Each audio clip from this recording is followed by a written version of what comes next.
Good evening, good night, and afternoon for potential listeners. This is the fourth episode, or depending if the last episode ever shows up again, the third episode of the Symposium podcast. And we are doing something new today by having our first guest on the show to start a mini series talking about the subject matter that I think is near and dear to a lot of Mage Ascension fans' hearts.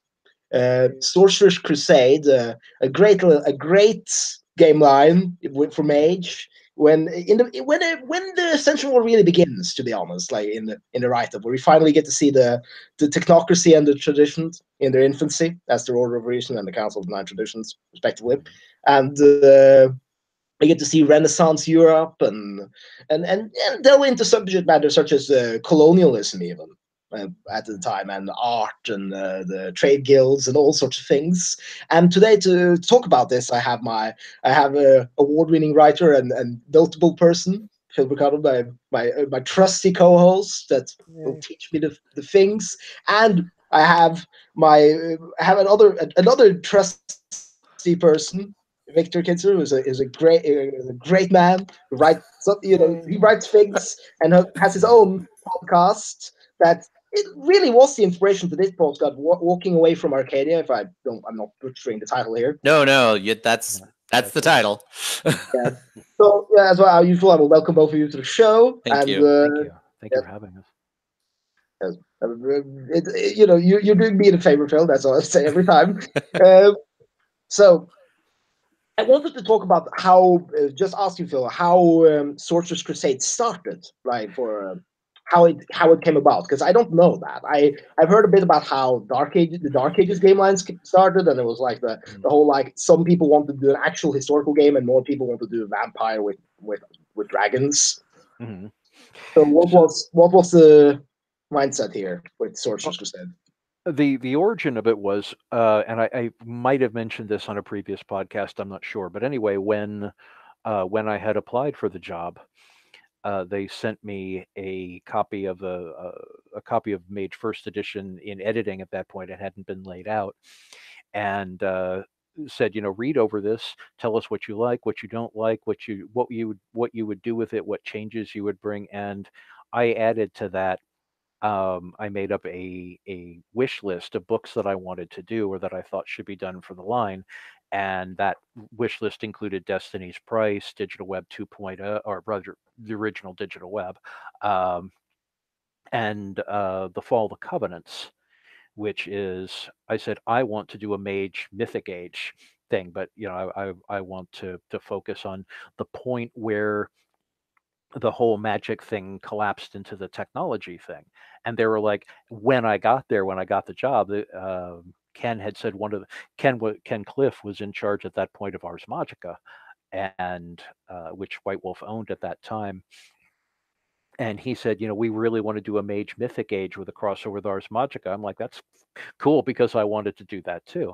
Um, we ended up selling the rights to Ars Magica a few months after I started with White Wolf because Ars Magica's co-creator Jonathan Jonathan Tweet was at that point working at working at Wizards of the Coast. Wizards of the Coast, of course, had Magic the Gathering, so they said, well, what do you want to do? And he's like, I want Arm back.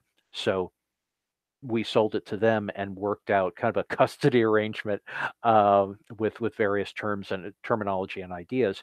Meanwhile, I'd started by that point to dig into Mage, which, as I think we talked about in a previous episode, Mage, the first edition of Mage rulebook, did not have any back history. The history of the setting was essentially once upon a time there was a mythic age, and then the evil technocracy came, and Copernicus rearranged reality, and now everybody on Earth believes that magic doesn't exist. I'm like, okay, so subjectively, none of these things are true, and none of this makes any sense.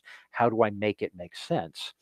And the massive backstory with the Council of Nine and the technocratic the technocratic union, the Order of Reason, all of that is what I hashed out with my team at that point: Kathleen Ryan, Brian Campbell, James A. Moore, Owl Going Back, Bill Bridges.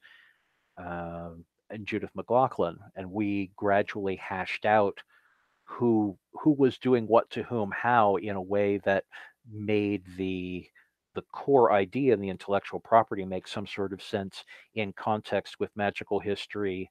Oh, Sam and Abinet also, but made it make sense in terms of actual occult history, in terms of real world history, and in terms of the excuse me, in terms of the cultural reality that, as I wrote about in the essay, "Do You Believe in Magic?" in the Book of Secrets, the fact that the majority of humanity does believe in magic, always has believed in magic, and the idea that scientific rationality has never been the overall global consensus.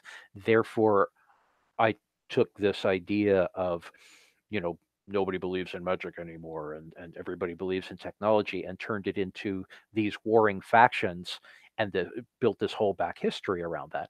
In the course of building that back history, we did the book, the Fragile Path, with Tina Jens, James Moore, Al Going Back, Nancy Kilpatrick, and Beth Fiske. And we at that point, while working on that book, we began to hash out the kind of the flashpoint of what happened, to bring the traditions together and yet keep them from kicking the Order of Reason's ass, back when, this bunch of wizards got together and against this bunch of upstart artisans and somehow lost.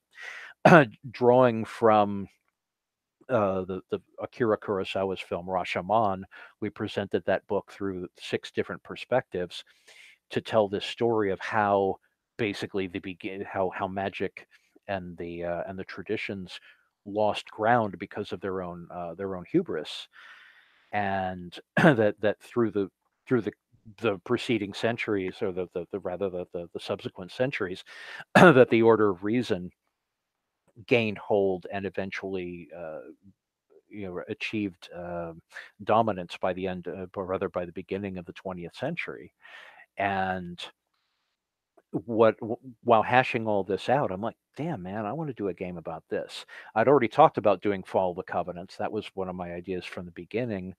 And I love epic fantasy when it's done right. And I wanted to do, as I've often described, Sorcerer's Crusade as, it's the high fantasy game I always wanted to play.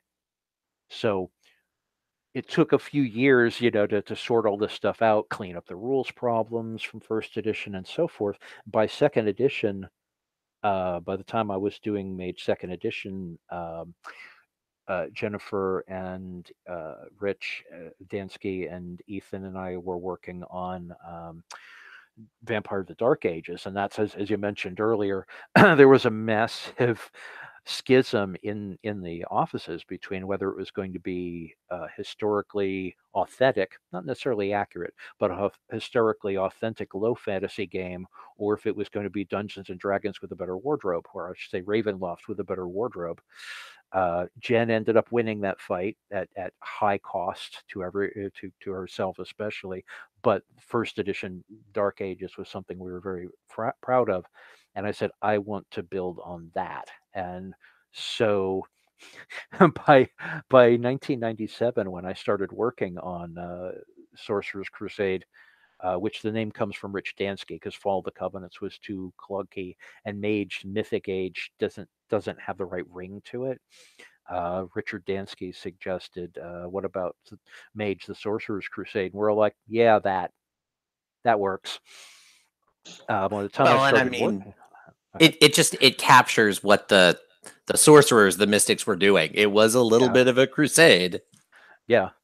Well, and it's what I wanted to do, because by that point I'd also started doing the more sympathetic approach to the technocracy, and what I wanted to do was go back to the blazing idealists, the Dedaleans of that era, and go, they're actually very heroic in their way. I'm just saying, in Sorcerer's Crusade, like, I have different opinion when it comes to modern men, but in Sorcerer's Crusade, I'm Team Order of Reason all the way. Screw the traditions. Screw up. Yeah. Best part of that series, best part of the game, right? But in that game, in my opinion, and they're the most sympathetic part of it. Well, and And I gotta say, reading those books, I'm pretty much in the exact same place, with maybe the exception of the Bettini and the Solificati. I feel for the Solificati so hard in that setting. Yeah. But what really did it for me is I started out reading Sorcerer's Crusade and the Companion and some of the Swashbuckler's Handbook when I started my 2-year-long Sorcerer's Crusade campaign that I've talked with you about a little bit before, Phil. And then I finally got a hold of the Order of Reason book, and I was reading it, and it was great. It was invigorating. There's a lot of stuff in there I think should be in modern technocracy books. And then I got to this little snippet of text that was like, the Gabrielites aren't supposed to be here. And I was like, wait, what? And I read it again, and they ran in and they forced their way in. They invaded the Ivory Tower. No one else wants them there. And I thought about everything the technocracy becomes, and I went, these 2 paragraphs are everything I've always wanted. Yeah, I love all the groups in the Order of Reason for different reasons. Except the Gabrielites. I like the Gabrielites, but as antagonists, that's what I like. Yeah, they make great antagonists. I don't know. I could see doing some really interesting things by challenging the core beliefs of a dove, and the whole doves and hawks. What's the other group? Yeah, Falcons. The Falcons. Yes, Gabriel. the Falcons. Yeah. I think you could do some really interesting things there, because Mage is all about the possibility that you're the bad guy, and what does it mean if you finally realize that? So even from a PC standpoint, I kind of love the doves. I do love the Gabrielites as they're written, and I think if they're done by the right people, I think they're great. But unfortunately, there's sometimes there are people who think Warhammer 40k is a guideline, yeah, and not a dystopian story. So that's I'm sometimes worried because I've had my games infiltrated by Nazis. That's happened. And it's it's disappointing every time. You think you have reasonable people there, and you're suddenly like, oh no. Yeah. Stare off into space in horror. I'm just inserting that for people who can't see the. But yeah, so yeah, that's a thing. And I then have had the great pleasure of having to fix those messes when they've showed up. Never fun. Like you that's sometimes also why I'm perturbed when people are like, oh, I want to play this I want to play a racist character. I'm like, okay, sure, because that might say something about it. I'm not saying it does, but I've met people who wanted to do that just as an excuse. But anyway, we're getting into tangents again. The Order of Reason has just been my favorite faction. I'm just saying Celestial Masters for the win. Yeah. Man, I had to play such a weird game with them in my Chronicle. The Celestial Masters are so fascinating because, the Order of Reason, sorry, not the Order of Reason, Sorcerer's Crusade starts in the late 1400s, the very late 1400s, and I wanted to have a major Celestial Master in my game. So I'm like, cool, who's active? Who's a historic figure I could use? And I went and I looked it up. There was no one in Europe. Tycho Brahe was 7 when I started my game in 1501. And I'm like, I'm not even starting at the beginning of the timeline. There's nobody here. There's nobody. What's going on? And I went, okay, who is a major astronomer in 1501? They were all in India at the Kerala School of Astronomy and Mathematics. And I went, wow, okay, we're going to rewrite the Celestial Masters and it's going to be awesome. but Victor, white people invented everything. white men specifically invented. I mean, they invented water. They invented water. They've been behind everything all the time. I'm just saying, they invented everything, and everything something goes wrong, you blame someone else. Preferably, if you have a color, that's especially a good target. I'm just saying, are you sure that India and China and the Arab world, I'm sure they actually accomplished anything? I'm pretty sure that the specific astronomer that I found and the specific discipline that was growing in at the Kerala School of astronomy and mathematics, they discovered almost exactly Tycho Brahe's cosmological model like 30 years before he published it, when he was like a 7-year-old. And I found like that whole thing, I ended up reading tons of Wikipedia articles about how they got there, and I built a character who was visiting Europe from there and working with the Order of Reason. That didn't work out well for her in the long run. But no, it was fascinating, which is part of what I love about Sorcerer's Crusade, like being able to dig into the history and be like, what year are we doing this? What's really going on? Who would be working with the Order of Reason, with the traditions, with the overlap? There's way more occultists among the historic figures in the Order of Reason when you look at their actual history than most people want to acknowledge. I mean, occult science was a legitimate term for years. Like mind you, in Victorian era, mind you, but that's where it really took off in that specific term. But I mean, with the advent of electricity, people got into so many weird magical, like, oh, I'm going to do magical electricity experiments. Well, and the knowledge of and use of electricity goes at least as far back as classical Greece, but a lot of that stuff ended up getting lost. Details in fact. Yes. But you see it being used well, and it's used in different terms, but it's being used in Chinese and Indian metaphysics during the time when the Europeans are just kind of going, everything comes from Jesus, and devils. There's lots of devils over there. Okay, it's not like in the Islamic in the golden age, the Islamic golden age, that among other things, they discovered the theory of evolution 600 years before Darwin did, or except it did. That was just a thing they did. Like even the part of like, oh yeah, humans most likely descended from a kind of monkey creature. They even did that part. And like in the 1200s, I'm like, oh yeah, but white people, they're the creators.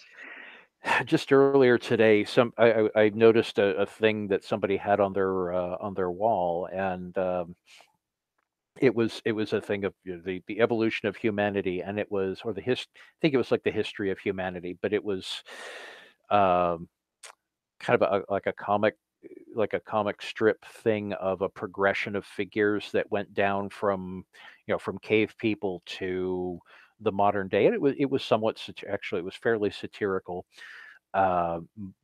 but looking at that, I was like, on one hand, that's really well drawn. On the other hand, why are the cave people white? Why is it that people with dark skin don't start showing up until we get the Egyptians? Why is it that the Chinese don't show up until halfway through the goddamn history thing in there? Why is it that black people, the first appearance of a black person on that timeline was over halfway through it, and they were being enslaved? And I'm like, oh, God's sake. That's not the history of humanity. That's the European whitewashed version of everything started with the Fertile Crescent and then became European, and leaving out, I don't know, the rest of the fucking world. Like the Indus Valley civilizations and China. Like you don't see indigenous Americans until the Spanish are there killing them, and it's like, and everybody other than the white people are the victims of the white people. And it's like, there's a whole lot more to human history than that. But that's the way the European or some European, I don't, because obviously I haven't gone to school in Europe, but it's the Euro-American centric version of history does that. And we're making, especially now that we actually have authors who are either other than American or other than white or black American authors involved, and we can, as you all know, both being part of my brain trust for several projects, we have the International Brain Trust. I'm really loving now that we can approach the whole world and history of all cultures, rather than just continuing to filter it through that Euro American centric perspective, which we, for reasons we've talked about in previous podcasts, was not possible in the early 90s. And actually, Sorcerer's Crusade was the first book where I had an international brain trust of people. Social media as we know it didn't exist yet, but I knew enough people, and there was beginning to be there was beginning to be enough interconnection across the wired world anyway, that I could assemble something like the Brain Trust that I do now, and get people to either contribute ideas and or check our language, check our spelling, check our culture, check our history, and make sure that we weren't making stupid white suburban American mistakes with it. And it worked. It worked so well that I've used that model for every project I've done since, and I especially with. I'm just mentioning that. I'm just doing a few shout outs. There are lots of great authors on other stuff who share your approach and try to portray different cultures respectfully by involving people from those actual cultures for a change. And I think that's one of the great new things in role playing. We're role playing writing, I should say, where we're getting a much more Everybody's being diversified. so politically correct these days. Oh my god. Here's the thing. We're also politically correct these days. I call it not being a dick and Yeah. trying to have some quality in what we're doing. But we can call it politically correct if you want. And if you start standing outside with with the swastika flag in a few years, I'm totally not going to run up in a mask and punch you. I'm just saying. I mean, I can't make that promise. I cannot. Well, here's my view of this, because I have a lot of when the first Nazi project came out, and I think this pertains to major. I'm going to connect this, so this is not actually a tangent. You will see my brilliance in a few moments. Anyway, when Richard Spencer got punched, you saw every sort of white liberal from the suburb just come out of the woodwork, be like, I don't know. Should we really do this? Is this how we want to have political conversations? Should we hear everyone out? Like, if you punch a Nazi, aren't you just as bad as them? And I'm like, really, we should, how are we supposed to deal with them? You should debate them and defeat them in the marketplace of ideas. And I'm just saying, I want to defeat them on Earth first, and then the centrists can defeat them in the marketplace of ideas, or Narnia, or Mordor, or Valhalla. Like, I don't care. You can do it anywhere. You don't believe in intellectual libertarianism? I don't, because here's the thing: like extremist ideologies, but especially in my experience, right wing ones, don't play by the rules. They become the WWE of intellectual discourse, which is why debates suck as a way of trying to change people's minds, in my opinion. But whatever, they don't play by the rules, and they just. We saw Trump's debate tactic, which was fake news. Yeah. Well, and I mean, huge.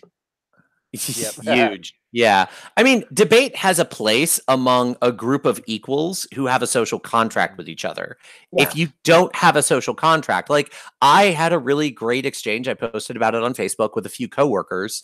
I work with a great team of people. We all love each other. There are a couple conservatives on the group, but they are kind of old school, light touch conservatives. And I got into a political debate with a group of people. One of the conservatives was in the debate, but it was a reasonable debate. We had a social contract. She isn't a social conservative. She has some ideas about like government structures where she doesn't trust certain things. And we actually had an exchange, and it was fine, and it was respectful. And she didn't say anything racist. It's not hard to do. Come on, it's possible. And I posted because I realized I hadn't had a conversation like that in like 7 years because I can't expose myself like that on the internet. I could do that with her because I knew her and we had a relationship, and there were other people involved in lots of different ideas in that exchange, but like we had a foundation of trust and we didn't immediately go into like attacked defensive mode. I realized how much I actually missed doing that, and it's just been so long. One of the things is that you can't really have a debate if you don't share the same fundamental values. Like, you can debate taxes, but if some people don't believe that white people are superior and other people are inferior, you can't have a debate with them because they're not a reasonable person. Like, they're not coming at you from a reasonable perspective where like, oh, maybe you can change my mind. Maybe I can like black people now. No, they're coming at you from the douchebag perspective of having a completely different set of fundamental values than you. it would be like arguing with a lion or an ant. Not to say that it's inferior, but I might be saying that, but no, that's not my point. But what is it's fundamentally different that the world you can't discuss. It's not a discussion. It just becomes like, oh, I mean this. Yeah. You're Well, oh, and you taught police censoring free speech. Like, I'm not the government, so no, I'm not doing anything with free speech. Taught policing me. You know, that's what Orwell referred to. Taught policing. well, Take some but what's that's the same but thing. Right? yeah, what gets me about all that, and I've run into this with Mage a lot, is how much that dynamic shows up in Mage games, even when everyone at the table, when they're not in character, has an understanding and a common framework. I remember I read The Fragile Path, which Phil mentioned earlier, and it's all about these tradition mages getting together for the first time and how just much they still didn't have enough in common to make it work.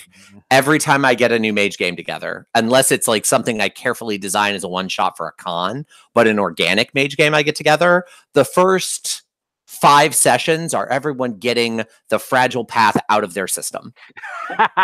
Nicely. And it's like, come on, guys, can we do this in a few fewer sessions so we can get to the story this time? Yeah, that's been every mage game I've ever played. We always have the Fragile Path period. The last time I've played Mage, Lindsay Woodcock, who was the editor on Mage 20 and on How Do You Do That, and Lindsay and I are old friends. She was an intern at White Wolf, and she had worked with me on Tales of Magic Dark Adventures and Orphan Survival Guide way back when she first joined.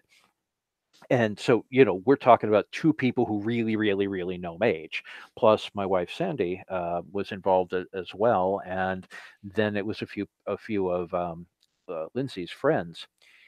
The game completely broke down in like 2 game sessions because one of the guys was intent on playing this orphan asshole, and he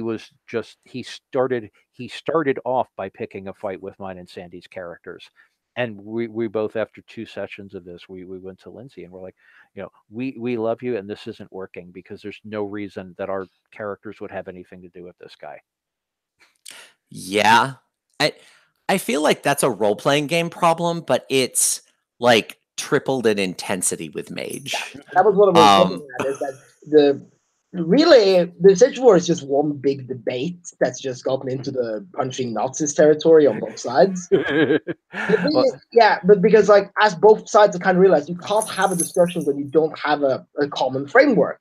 Yeah. Because the technocracy are just pointing out, when you guys were around, when you guys were in power, you oppressed people from your giant ivory towers, if you will, and the dragons were munching people who were just pulling their carts around. We have introduced medicine, so now more and more people are more and more girls are going to school than ever before. More and more people use responsible family planning. More and more people getting an education.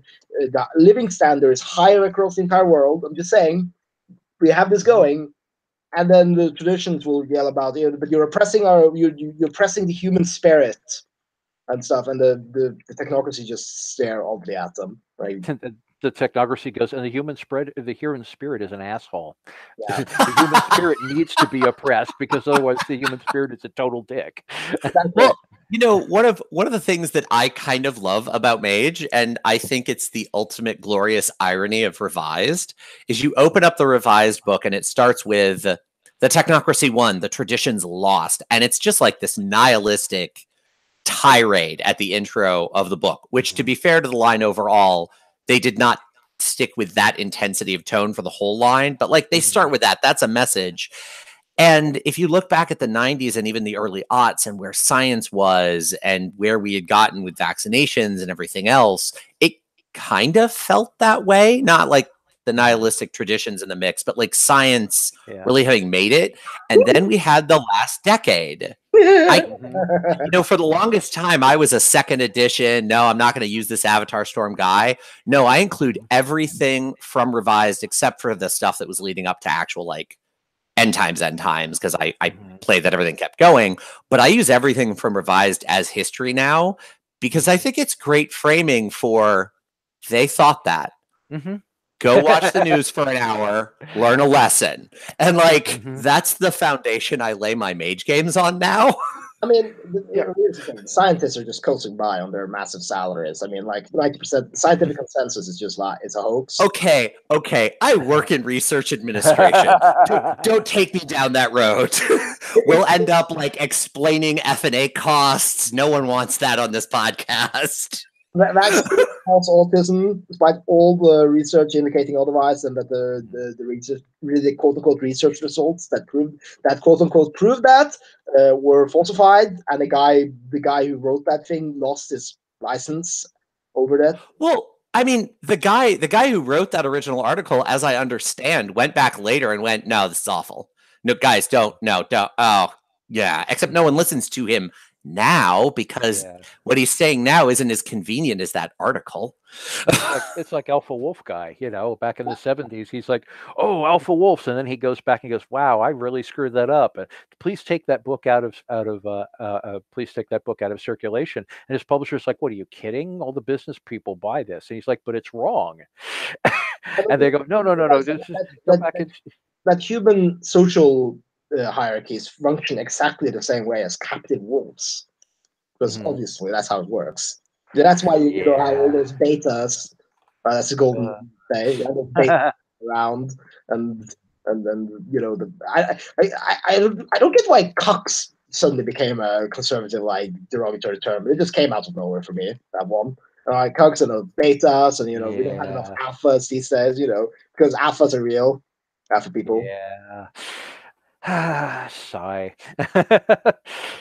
But anyway, leading this into Sorcerer's Crusade again, we see the beginning of the debate, because contrary to modern propaganda, like there wasn't a war yet. Like you could see they kind of actually sort of coexisted still at this time. I always thought it was much more fun, and the Sorcerer's Crusade games that I've played have included people from the Order of Reason, have included Daedalians and traditionalists fighting against a common enemy, which is one of the foundations of Mage 20, is the idea that they realize, oh, wait a minute, we're fighting with the wrong people, aren't we? Oh, we should try and bridge we should bridge our differences and find our common ground, because otherwise we're screwed. Which that's not pertinent at all in the modern era. No. I mean, here's the thing. I'm just going to say for people, potential listeners, get Book of the Fallen when it comes out. Everything will explain. Get Book of the Fallen and read it in short increments. Do not consume it in one sitting. Okay, I'm okay. My level of empathy is severely limited compared to an average person. Okay, and I binge read Book of the Fallen when that part of the binge trust. I can do that because I just no sell that sort of thing. Like I could not binge read Book of the Fallen. I'm also in the brain trust, and I had to pace myself. I read a section, I gave feedback. I waited. I read another section, I gave feedback.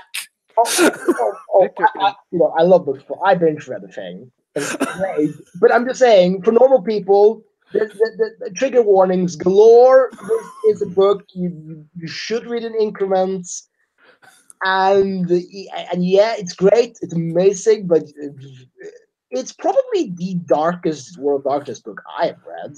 Thank you. yeah, it is. It is. But it's not the piss Nazis kind of dark that certain other World of Darkness books that might be a bit recent. No, we're not. It's not that kind of dark. I'm talking like real dark. That's still culturally respectful and not relies on bad stereotypes or anything. It's not, but it's actual larkness, and it also gives me a chance to make fun of contemporary culture and how large portions of it is. So great, that's a great book, and that's I think is the one that highlights this theme the most, why it's needed, if anything. And that's what I hope to see from 5th edition Mage, because I have had people I know who like Mage, who for one argued with me that the Order of Reasons were the antagonists of Sorcerer's Crusade. Mhm.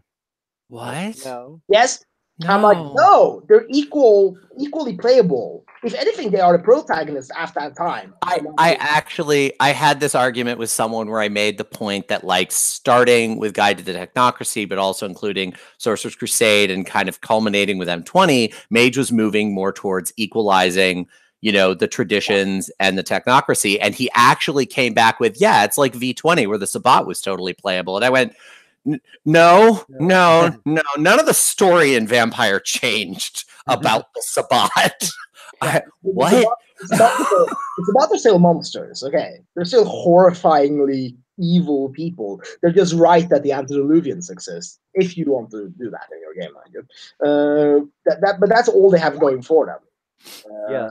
Beyond that, they're horrible. The technocracy for sure has faults. For sure has a lot of faults. Oh yeah. But they're not Oh yeah. more evil than traditions are, or more morally ambiguous, if you want to say that. Yeah, and that's one of the reasons why I needed to at least put the possibility up there to retcon the genocidal beginnings of Mage Revised, where people basically Jess was told get rid of the crafts. And you know he was said the crafts there are too many groups, they're too confusing, just get rid of them, you know, have the technocracy kill them all off.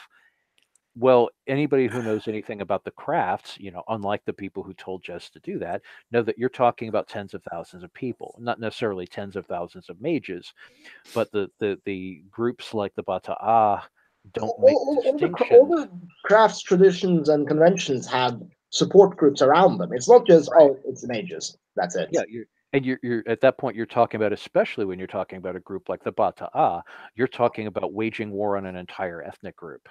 Yeah. And that Yeah. sat really, really poorly with me when I read that. And so when I mean, I've seen certain modern mage ideas like the Choose Your Own Adventure game where they're like, oh yeah, the technocracy, they support the alt-right party in Sweden. They want to stop immigration. That's fun.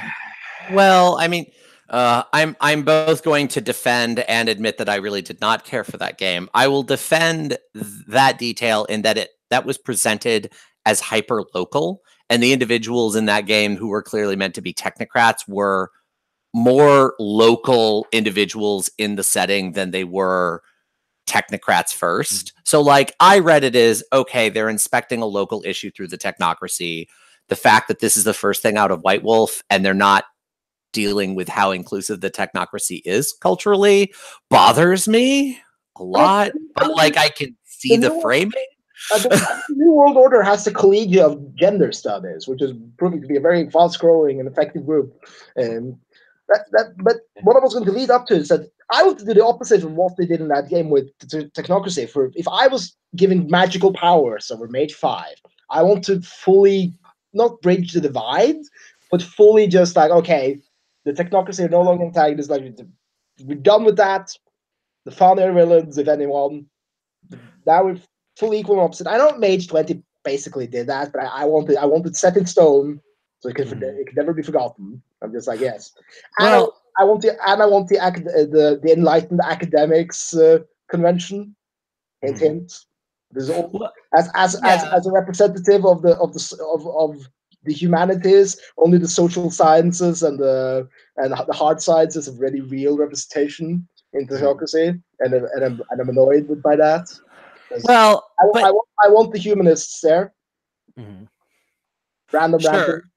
I mean, one of the other things that they did in that story, it was one of the things I did like, is they presented, you know, the technocracy as being tied to maker culture. And the main character and the like, no, come over here, do this maker thing. It wasn't, you know, okay, are we absolutely certain you're going to be 100% in line? Or we're going to come, we're going to condition you. It was, no, come into this maker space. And one thing that I really like about the Sorcerer's Crusade setting is the Order of Reason is organized as any of the sects are, but there isn't that absolute control dynamic yet. Mhm. And so if you are aligned with their way of thinking and you are enlightened, yes, absolutely, you could work with them.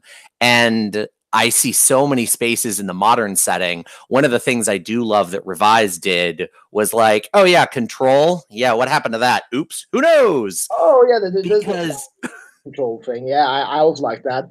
yeah, because I like the order reason in the Sorcerer's Crusade because they're well meaning and they make the cool things and they're a lot more open. Like I think a lot of people kind of misread the technocracy. Like, okay, if you're going to play technocrat, for one, you have to have a scientific background. It can't be anything else. You're a scientist always. Like so, like but in Mage you could play a garbage band and just became a Mage one day. But apparently you can't do that as technocrats. Weird, but yeah, I've seen that and also I like I like how inclusive they are written in the new modern write-ups and in Sorcerer's Crusade. Even if the Gabrielites are Eurocentric as hell. well, sure. I mean, you have to have someone representing that that set of ideas so you can include it in your story to engage with and maybe fight against. I mean, you have to have the ugly things in the world, even if just to critique them. I'm just saying, I think the Gabrielites are great in any era as an antagonist, not just saying. I think they work in modern age too. If anyone wants to adapt them, I think it will work great there. It's where you've got your Templars in the that's where we got the Templars. I wasn't going to say uh, anything, but yeah, that's where we got them. Disparate Alliance, yeah. Disparate Alliance for the win. Best faction, to say. Well, and which again, pity Rochelle couldn't be here, but Rochelle has with the in the cookbook, Rochelle has a member of the Templars traveling around the world and getting along with people, and his thing is, you know, God is big enough for everybody except those asshole Nefandi over there. Then we're going to kill. But there's a meta plot running through the cookbook that centers on a Templar, and you know, this is a group that is very easily presented as those rampaging, you know, Christian fuckheads, and they certainly can be difficult and challenging to people who don't share their views. But the fact that they're cooperating with people who would normally be their enemies, you know, with the Toftani, with the Sisters of Hippolyta, with the Wulong and the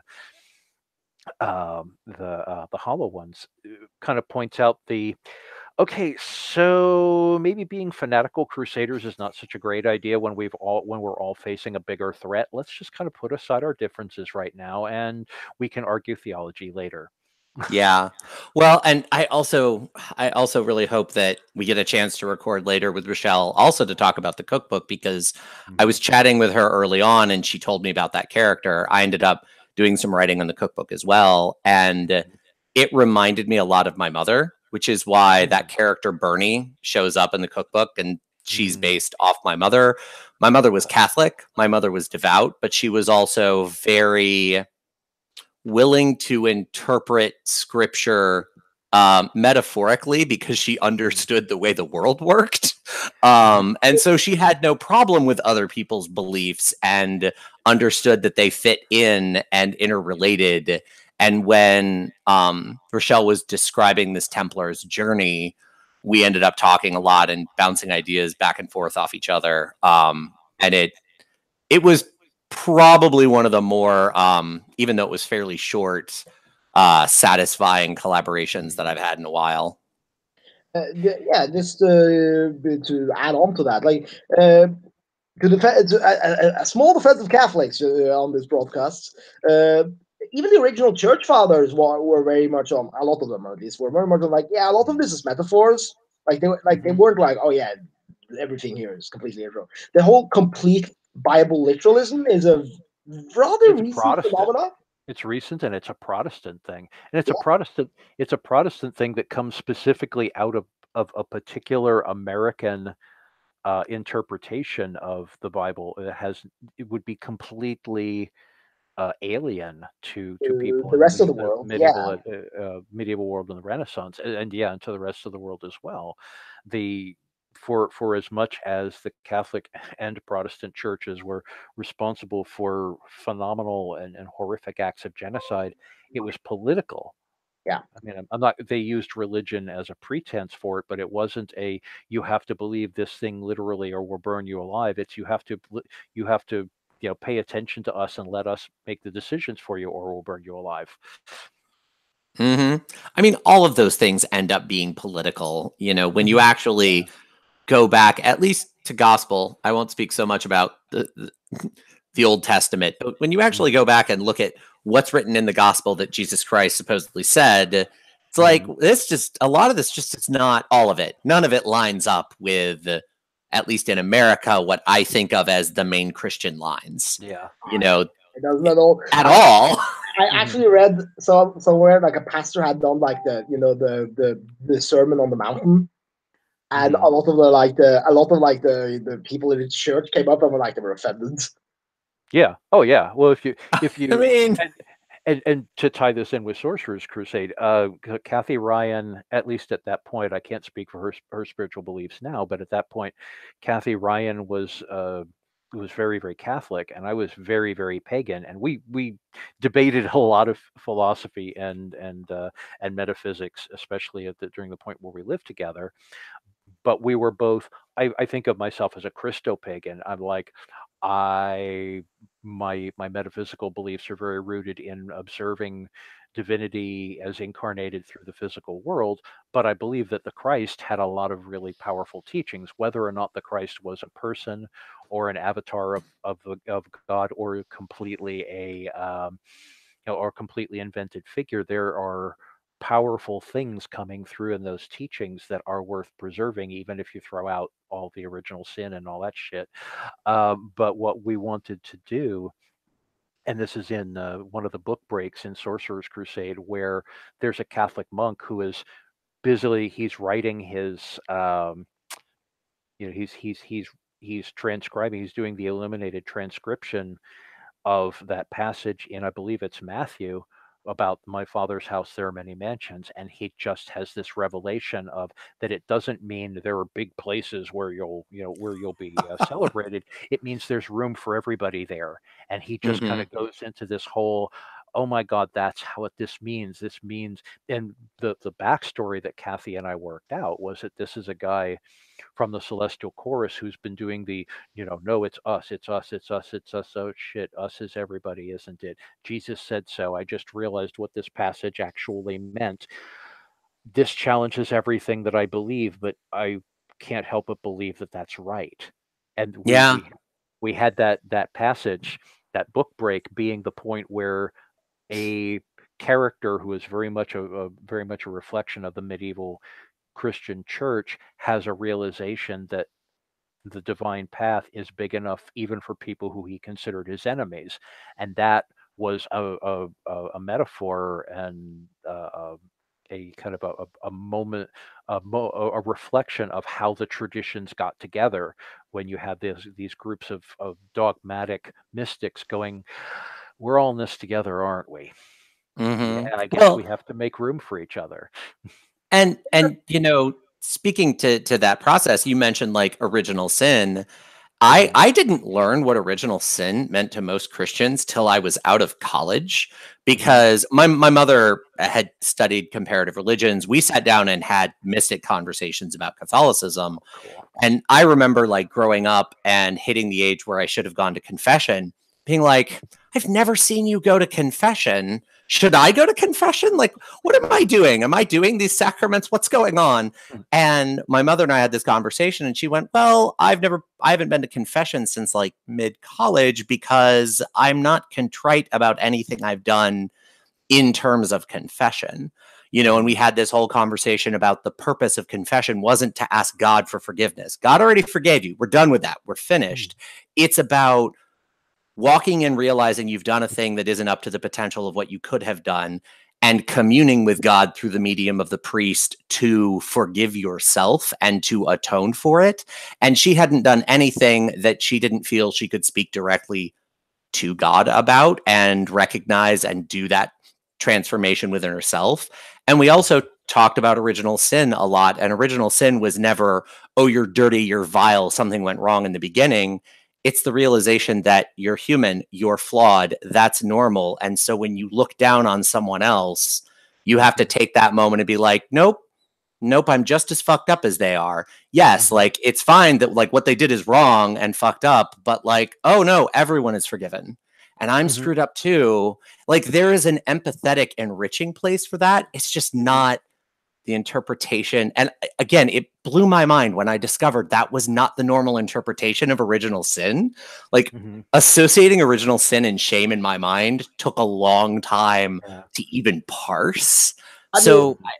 Which is, yeah. Go and read medieval authors. In the context of Christie, I'm just saying, in the context of that subterview of original sin, like, oh god, like becoming or not yet a historian, but become on the path of becoming an historian is there's a lot of things you have to learn. One of the things you first learn is that the whole like everyone has this view of history of like, oh, these old eminent masters, they're writing they're writing on their scrolls, and they're the most profound thinkers. Like we're talking about people who engage in poetry rap battles about like how they would sodomize and their critics, and how they they can't get it up anymore because they're old men and they're effeminate and stuff. Because they call me effeminate for I'm writing love poems. I'm just saying Catullus, that's that Roman poet, and so on. And there's one guy who dedicated his entire life to writing writing hit pieces about one family and about their daughters are whores and the man is he can't get it up and he's an old man and all sorts of weird shit. And you kind of have to learn that because. And especially like, you sit down and read Augustine, like, okay, one of the original church fathers, one of the foundations of modern theology, of not just modern theology, of all Christian theology.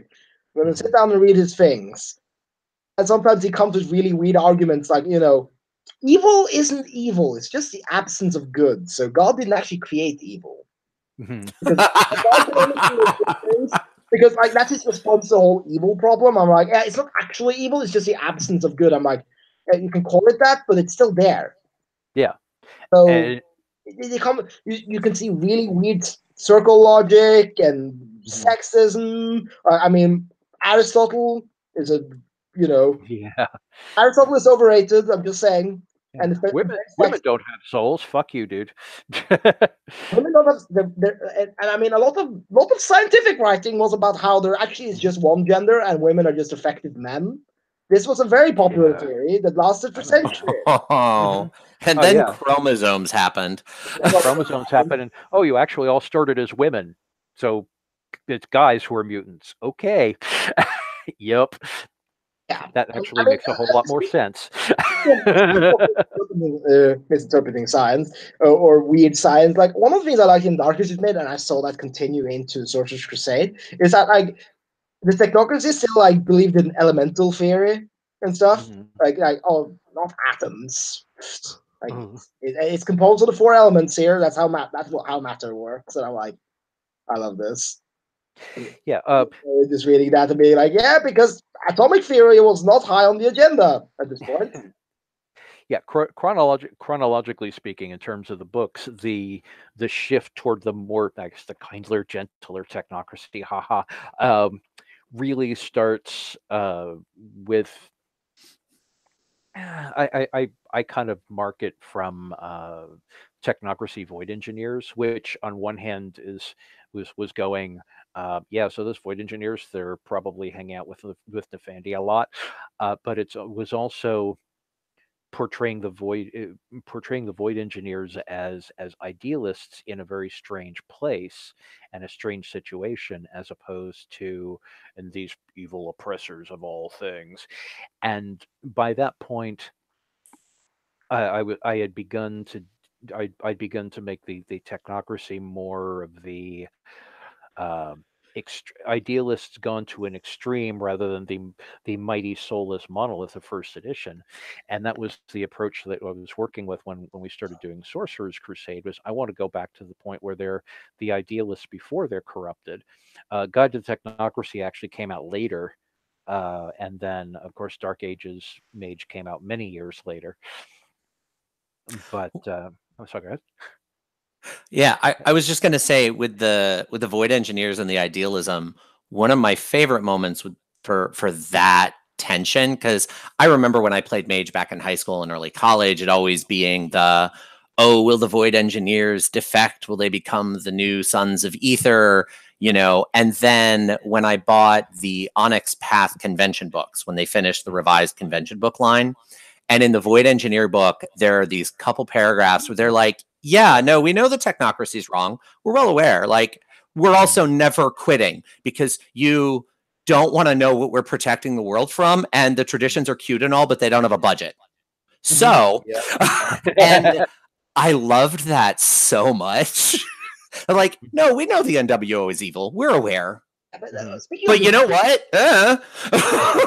You know what? I'm protecting us from reality-eating horrors who would destroy everything if they got to the mud ball. So yeah, shut up. No, but I have to say we're talking about the Gabrielites and how they're the, let's call it, to not be mean to the Gabrielites, but call them the asshole convention of the Sorcerer's Crusade era. I know that you mentioned the NWO, but I will present the Syndicate as the modern asshole convention. I love the Syndicate so much. They're amazingly written. That's not my point. I'm just saying the dicks. Yeah, I have a love-hate relationship with them because on one hand they're my favorite convention, but they're my favorite convention because I can understand both what the ideal is and what the reality has become. And the reality is everything I hate about the modern era, and yet at the base of it, and I wrote about this again. I wrote about this more extensively in the Deliria book, Goblin Markets, the Glitter Trade. The idea that they're the ones who understand that money and commerce are innately magical. That it's a magic trick, both in terms of magic in the Crowleyan sense of making your will manifest through activity and changing the world around you through it, and in the trick sense of the magician, the stage magician who gets you to believe something that's innately not true because he's so good at misdirection. Money is magical in both of those senses, and so when I came back to the Syndicate in Mage 20, I had already kind of gone through it gone through that idea in Sorcerer's Crusade, specifically in the section of the High Guild that I wrote in the Swashbuckler's Handbook. Yeah, and that idea of being the people who are going to not only bring the gold and control the gold, but who's in an alchemical and idealistic sense, we're trying to become gold, not golden in the Midas sense of physical, of physical gold, but in the alchemical sense of transforming yourself to the highest potential or to the highest possible state. That's what the High Guild and by extension the Syndicate is trying to do. What it actually means is they got I have the gold and I make the rules. Well, and the moment I really, really want to find a place to like build out or see built out at some point is the part of Syndicate paradigm that is about opposition, the whole like glorification of opponents and competition. And when I go back and look at the rise of the current money market, the Victorian era, the rise of unions, I don't see the Syndicate. A lot of people frame them as like the CEOs and the suits, but those are people on a specific side of the chess field. And I really prefer to think of the Syndicate as, okay, we need to convince everyone that they are fighting for the gold, and we need to set up the chess board. Like, I love the idea that the Syndicate looked at what was going on when the power, was shifting, and looked at labor unions and went, you're going to convince everyone that they deserve the respect that comes with their labor, with their economic potential. Yes, we are fine with you building that and making sure everyone believes that. Who's winning the chess game at any given moment should not be important to them. And I really want to build that idea out. I think it expands what the Syndicate can be so much. I may work that in there. Thank you. I came across just earlier today. Actually, came across an interesting passage that made the current um, the the current wedding of racism, cruelty, and corporatism and anti-unionism gave it a whole new dimension that I hadn't realized till I read this passage. I'm reading a book right now about the growth of blues and jazz through Black America and how that not only that the transformations that brought on American society, as well as through music and race relations. But there's a passage in there that refers to how because so many because so many white American laborers were overseas in World War II, that the factories back home were being largely run, that the factories, the trucking, and so forth were being largely run by women and Black Americans and Italian Sicilian Americans, and that the unionization of the unionization of Ford Motor Company was done primarily by Black laborers, and the AFL-CIO, which was at that point largely dominated by Black laborers, ended, at least theoretically, under the union, ended workplace uh, racial discrimination as much as they could have ended it, and started chipping away at segregation. I'm like, that element right there, that it was predominantly Black American laborers, shines a whole new level on the the handshake between racism and corporatism in Mm-hmm. post-war America. It's weird little stuff like that that just makes things make a whole hell of a lot more sense. And you're damn right, I'm going to be putting that into technocracy. Democracy Reloaded, Technocracy. another great book that's eventually going to come out at some point. This will be great. Yeah. Well, Yeah, and I that mean, one's in the I've been writing. around I've been around the syndicate too long. Eventually, I'm going to just start speaking fluent marketing and not actual. Like every sentence out of my mind will be like hyping something and a plug, and I'm actually never going to say anything substantive anymore. Mm. Yeah, we've got a really, really good team on Technocracy Reloaded, and I'm very excited about the direction we're going. It's going to surprise the hell out of a lot of people, probably piss a few people off, but I Yes. the soulless monolith thing is very Humanity. much very much taking a trip into the sunset, Yeah. and whether or not the technocracy winds up being an engine of ultimate progress or an engine of ultimate destruction under the fallen is going to depend on what direction the an individual storyteller wants to take it, because both options are on the table. Just one of the Mhm. things, coming back to Sorcerer's Crusade, one of the things I'm proudest of and happiest about having created in Sorcerer's Crusade is the idea of the future fates, and the idea that Yes. I that will. history is not set, that you can have that you can play your game from multiple perspectives, which is very true to Mage also, but that you can either use history as written and say these things will happen. You can say, well, these things probably happened, but they might not have happened the way that people think they happened. Or what history? You're writing your own history from this point onward. History and reality take the direction you want them to take, and going back, having established that as a precedent in Sorcerer's Crusade, it helped me heal the Edition Wars issue in Mage 20, to the point where it's not saying Mage Revised was right and this happened, or Mage Revised never happened, and retconning the whole thing. So ultimately, it's saying you decide, which Mhm.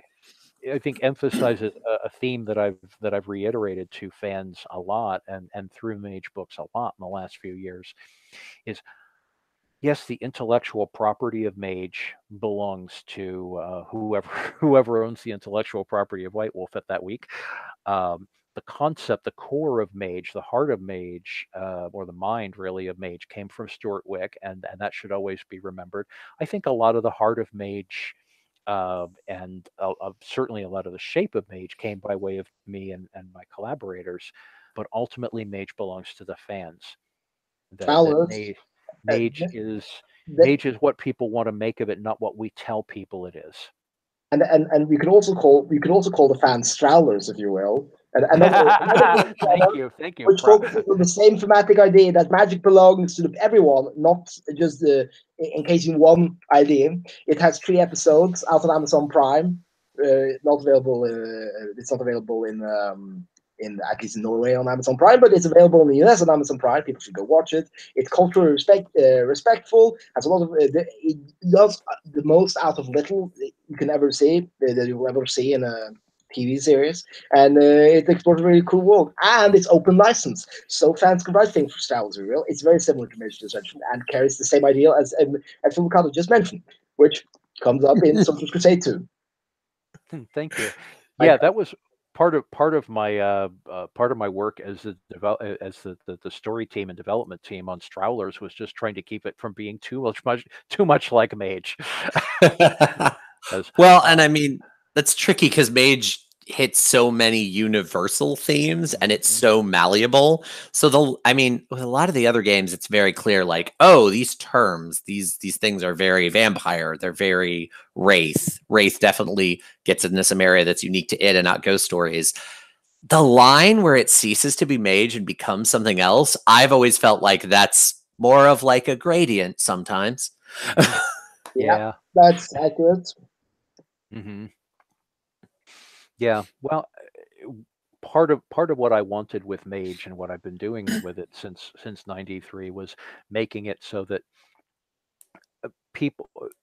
Mage is adaptable, and people can run it, play it, view it how they see the world rather than how we tell them the world is. I think that's a vital element of Mage. It's going to make Mage 5th, whoever ends up doing it, tricky. But because I think keeping that element of that Mage is how you see magic rather than how we tell you magic is vital. Mm-hmm. Well, and it's interesting because a few weeks ago I was looking at the total M20 plan as it's been advertised so far, as it's, what some of it may or may not come out depending on timing and when is, M5 ready, but what's been released as possible. And I realized it has a pretty heavy technocratic lean. Like there isn't a traditions book, but there's a technocracy book. Digital Web, if it happens, is very tech heavy.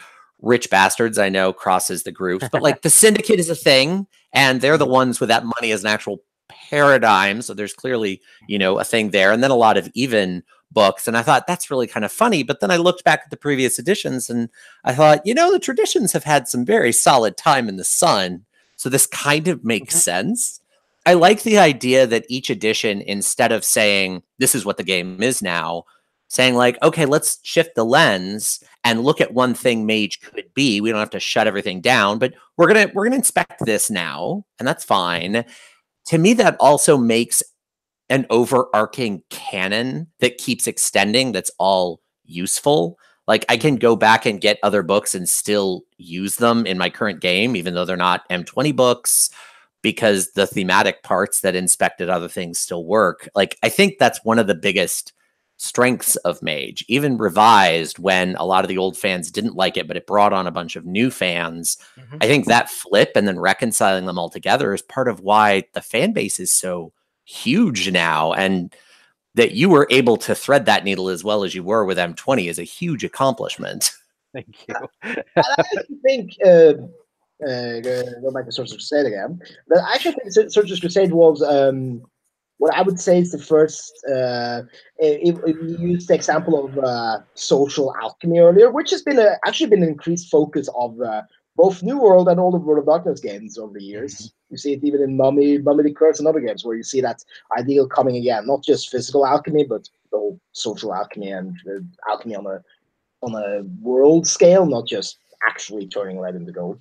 But anyway, like I think that the Sorcerer's Crusade is where Mage, I think, actually begins his transformation to gold. Where I think it is which is one of the game lines. I think it treads the needle between the different fan bases before M20 came out. Like I think Sorcerer's Crusade does that very well because you see it is very expansive. and does a lot of different things. You can write, you can do.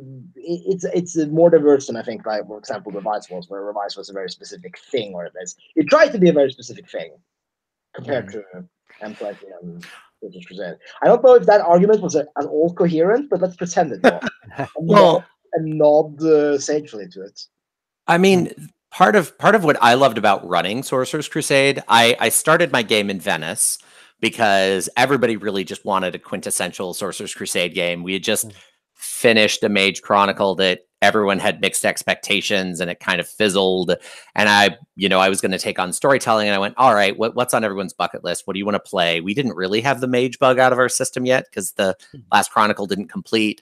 And I was like, okay, I'll do Sorcerer's Crusade. It wasn't even that I had been stewing on it for a while. It was just, this is what the players want to play. And right now, the players in this group need to be given what they want.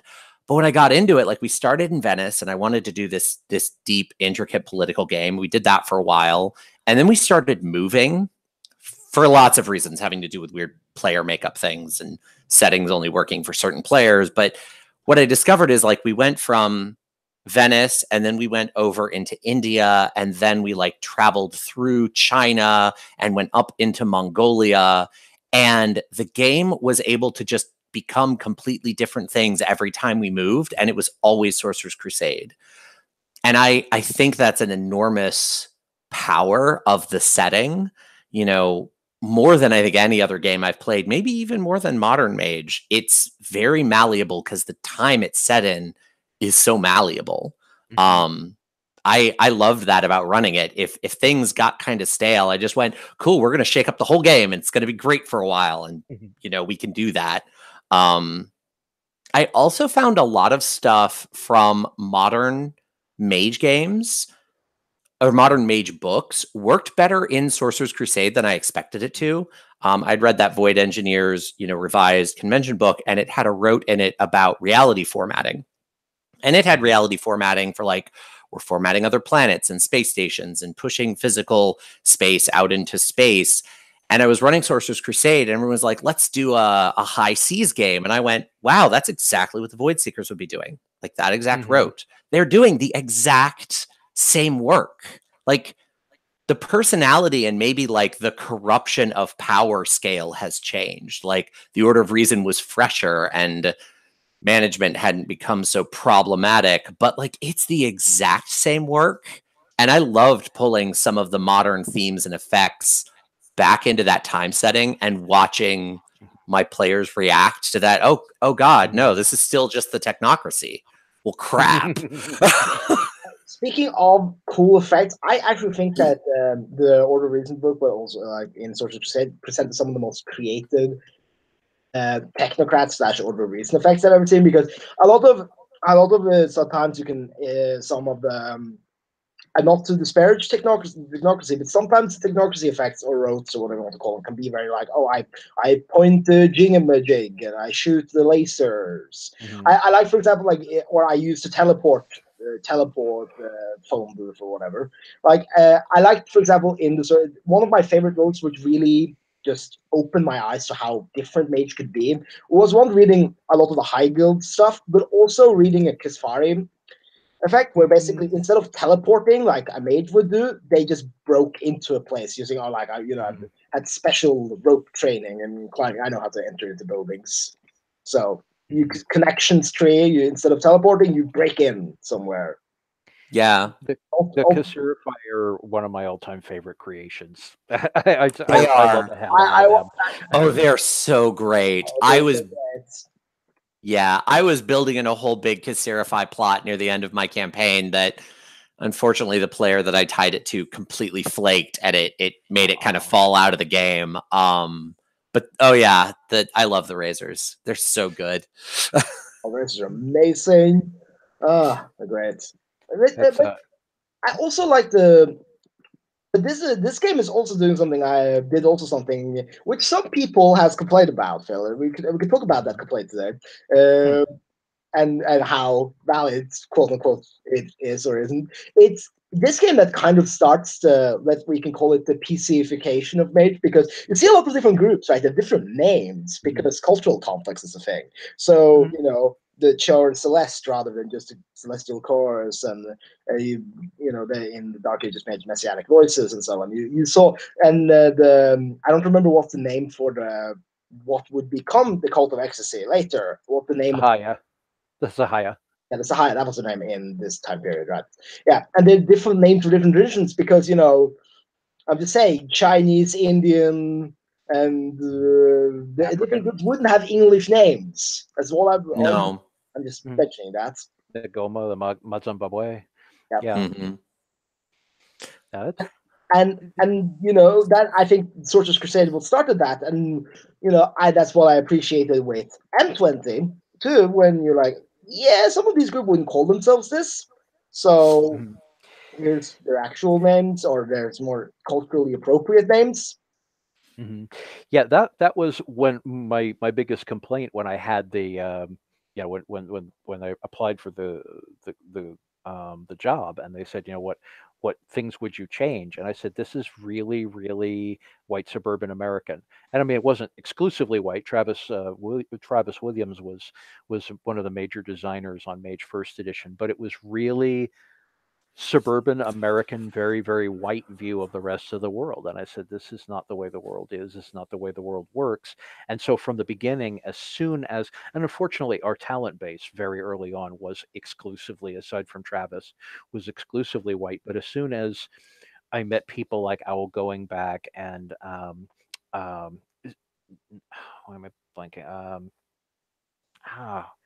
Why am I blanking on his name? The Egyptian Arabic writer who I worked with, Lusan Soban, and Rochelle Udall. And as soon as as soon as I met writers who were not necessarily white suburban Americans, I was like, okay, let's build the world out a bit more now. And Salmon Abinet, who was Muslim, who was one of my friends from college actually had him create the Alibatin, and to start filling out the world more. We definitely made some mistakes. The Wu Kang, ouch, they were retconned for a reason. And Weren't they the cross-dressing infernalists? Yeah, it was so bad. Yeah, it was one of those ideas that sounded like a better idea than it actually turned out to be. And Derek and I are kind of mortified by them now. But again, it was the mid '90s, and even though it was a very deeply flawed and very problematic approach to it, it was still doing something other than kung fu mages. And so when Brian Sam Chupp was part of the original mage backstory design brain trust as well. And when Sam and Brian and Owl and Kathy and I were working out how the traditions came to be, one of the things that I really wanted to address was, okay, so the this whole Akashic Brotherhood and Dream Speaker thing are really, really fucking racist. How did that happen? And why did they put up with it? And yeah, we ended up having to make some awkward compromises there, obviously. But by the time we did Sorcerer's Crusade, we had a broader talent base. We had more people who could bring in more things, and more people I could check things with. We still didn't at that point have a Middle Eastern writer or a writer of African descent, more African than Rochelle, and I really wanted to hold off on doing things. We didn't have a writer of Indian descent. I wanted to hold off on things while mentioning them so that they were there without going into so much detail that we'd screw it up. And fortunately now we can do that. And we have a much more diverse team on Technocracy Reloaded, had a more diverse team on Gods and Monsters. And if when we end up doing Mage Fifth, we'll have a much more diverse team then. Another thing about, amusingly enough, about Sorcerer's Crusade is that's the book that largely, although there are a lot of writers involved in it, I ended up basically writing the majority of that book myself, because I'm like, I know what I want here, and I don't think anyone else does. And I brought in some people who were historical novelists to write the setting chapter, and they were like, I don't have the slightest idea how to give you what you want. Thankfully, thankfully, Kenneth Haidt and I crossed paths at a Gen Con right before that. He stepped in uh, with basically a month and a half, and gave me most of what I wanted for that chapter, and did it the way I needed it to be done. And then I ended up writing the rest. But the majority of the book is, some people wrote a few pages here and there, or in the case of Richard Dansky, wrote the majority of the chapter, and then I rewrote the rest of the book around that. And that's how I did Mage 20, and largely how I've done. I was going to say, Phil, like that never happened after that. That was a one-time. Like, that's a thing happening now. Either just I'm having to double races. I can't do the whole like. Yeah, after this past year, I'm letting go a bit more of my control freak tendencies, because I completely burned myself out by the time I hit the Book of the Fallen. I mean, obviously, the Book of the Fallen came out well, and I wrote all of it except for the characters and Jacqueline's portion of the storytelling chapter. But I also realized I didn't want to do that anymore. I mean, the Book of Secrets, which I wrote all of, aside from a piece of a sidebar that was something Brian Campbell had written for Mage 20, and then I'd cut out. Aside from that, I ended up writing all of that, and that book's 230 something thousand. I did all of How Do You Do That, which is 105,000, I think. The art book is only like 20,000, and I wrote about 140,000 of which, rather, of Gods and Monsters, and 170 something thousand of Book of the Fallen. I was just like, I can't do this anymore. Yeah, that's a lot of word count. That's a lot of work, and it's the fact that lots of things, like I've tried to talk to you. I talked to you over the past year, and sometimes I'm just saying, sometimes I wasn't sure if you would survive this, because your life's in balance, like and we had to reschedule like podcast episodes and loads of things because you were taking on all this responsibility, and you did a great job. But I've only seen Book of the Fallen, mind you. I didn't get to see God's Monsters because of reasons and stuff and timing. But I presume that one was great too. But the point is, like, you've done an amazing job. But I think it's good for your own health and for you to be able to do other things, to let a little go of this. Yeah. Well, fortunately, I've got some really good collaborators involved, and with Gods and Monsters, I had to train Hiromi and Isabella and James how to write this stuff, in a game book sort of way, without making it read like stereo instructions. But they did it, and we also had Anthony Galatis and Atlanti. I don't know how to pronounce Atlanti's last name, so I'm not going to mangle it. And Chance Jason Callisti working on it, and they all did a great job with it. I'm very happy with the way the book has finally come out. It was kind of an endurance test to do, especially because at the point where all the pieces landed on my workbench, my girlfriend died, my close friend died, and I got diagnosed with arthritis in my spine. That was a bad week, and it took me a lot longer and a lot more work to put that book together than I would have liked. But I'm pleased with the way it came out, and I think a bunch of people who are pissed off at the PCification of the World of Darkness are going to completely flip their shit over this book. Good. I mean, PCification, like World of Darkness was the thing in the RPG industry that caused a huge storm, because how dare you use female pronouns as a default? Like, it's baked so deep into the early concepts, and Victor, peace. you don't bring politics into World of Darkness. One thing, one thing that World of Darkness has never been. It's been political. It's never been that. Like now these days, like these these PC writers come in with their agendas and stuff. But I'm just saying, World of Darkness was never political before that, ever. It did not come with any. I mean, Werewolf is not a commentary on environmentalism. No way. Anyway, No.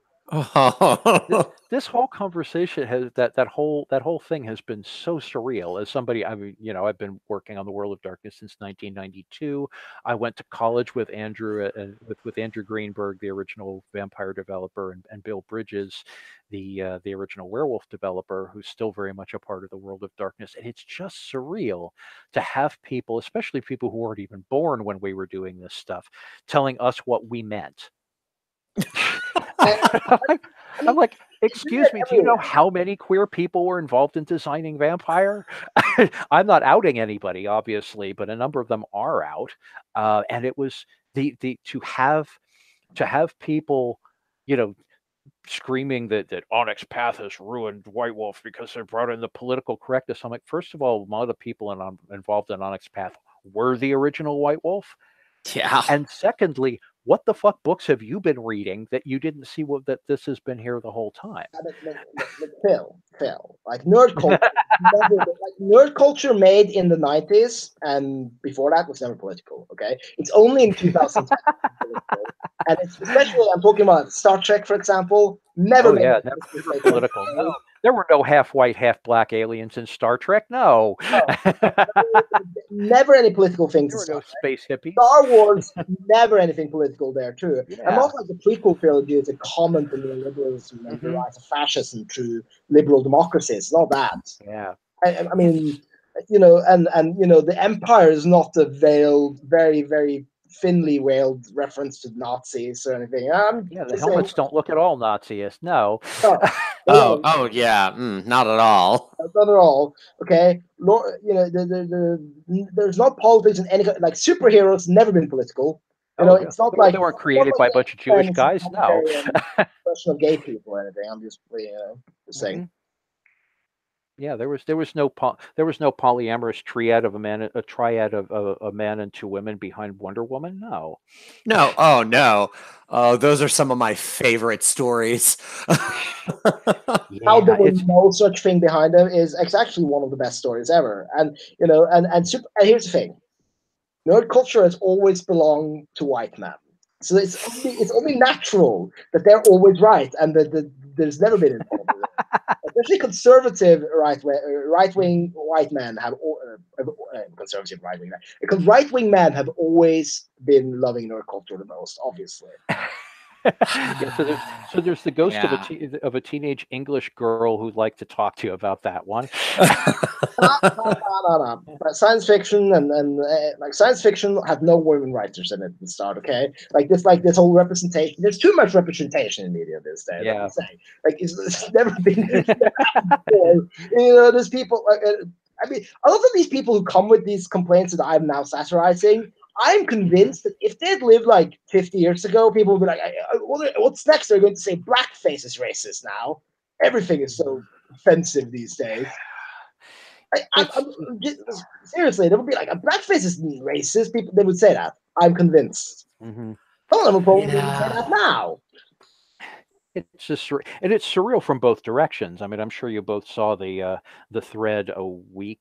And I guess it was about a little over a week ago, the thread on the Mage group with the guy who had did a review of the Orphan Survival Guide and was like, "Oh my God, there's this and this and this and this," and it's like, so that's I what scanned it. I scanned it and I walked away. We did eventually. Social justice berserkers are a thing. Well, we did eventually come to, because rather than get into a big flame war with them, I was like, so you realize I'm queer, right? Because the big one was the claiming that I'd done queer erasure, and I'm like, so hi, about a half the people working on that book were queer, including me, and I'm the one who wrote that section. Here's what the section actually says. And he's like, that's not how I interpreted it. I'm like, okay. I got to admit, that's not an interpretation I'd ever thought of. Certainly not what I meant when I wrote that. What I meant when I wrote that was satirizing club culture, especially club culture in the 90s. And it, as speaking as a club kid from the 90s, that's exactly what it was like. Well, and so the satirization comes in because I've heard you talk about and other people talk about how the World of Darkness has always been built on the idea of satire. Oh, One yeah. of the things that I've noticed, and it came up recently in an article someone put up about the fascist problem with anime, and this article made 2 or 3 solid points, and then like the other 90% of the article was just like, what, like this white, clearly white guy talking about a culture he had no context on and using American lens and tropes to interpret things that are not written that way. And I did a fair bit of Japanese studies in college. Like I went through courses where we talked about this.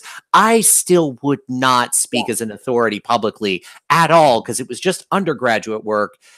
And here's this person who isn't even attempting. And I think part of the problem that I see a lot is I see a lot of people read modern media, and this is, I think, more an issue with World of Darkness because it's so satirical, but they read it literally. And it's like, I get where you're coming from, and impact does matter more than intent. And you can send a message that you don't mean to, like all those things happen and it can impact people. You can have collateral damage. I think it's worthwhile to stop and consider those things. But attacking someone that like didn't frame perfectly and account for everything as though they're being intentionally malicious is really frustrating to me. And I feel like there's a lot of that in the World of Darkness. Like, no, I'm going to interpret this completely as 100%, read it straight as it's written.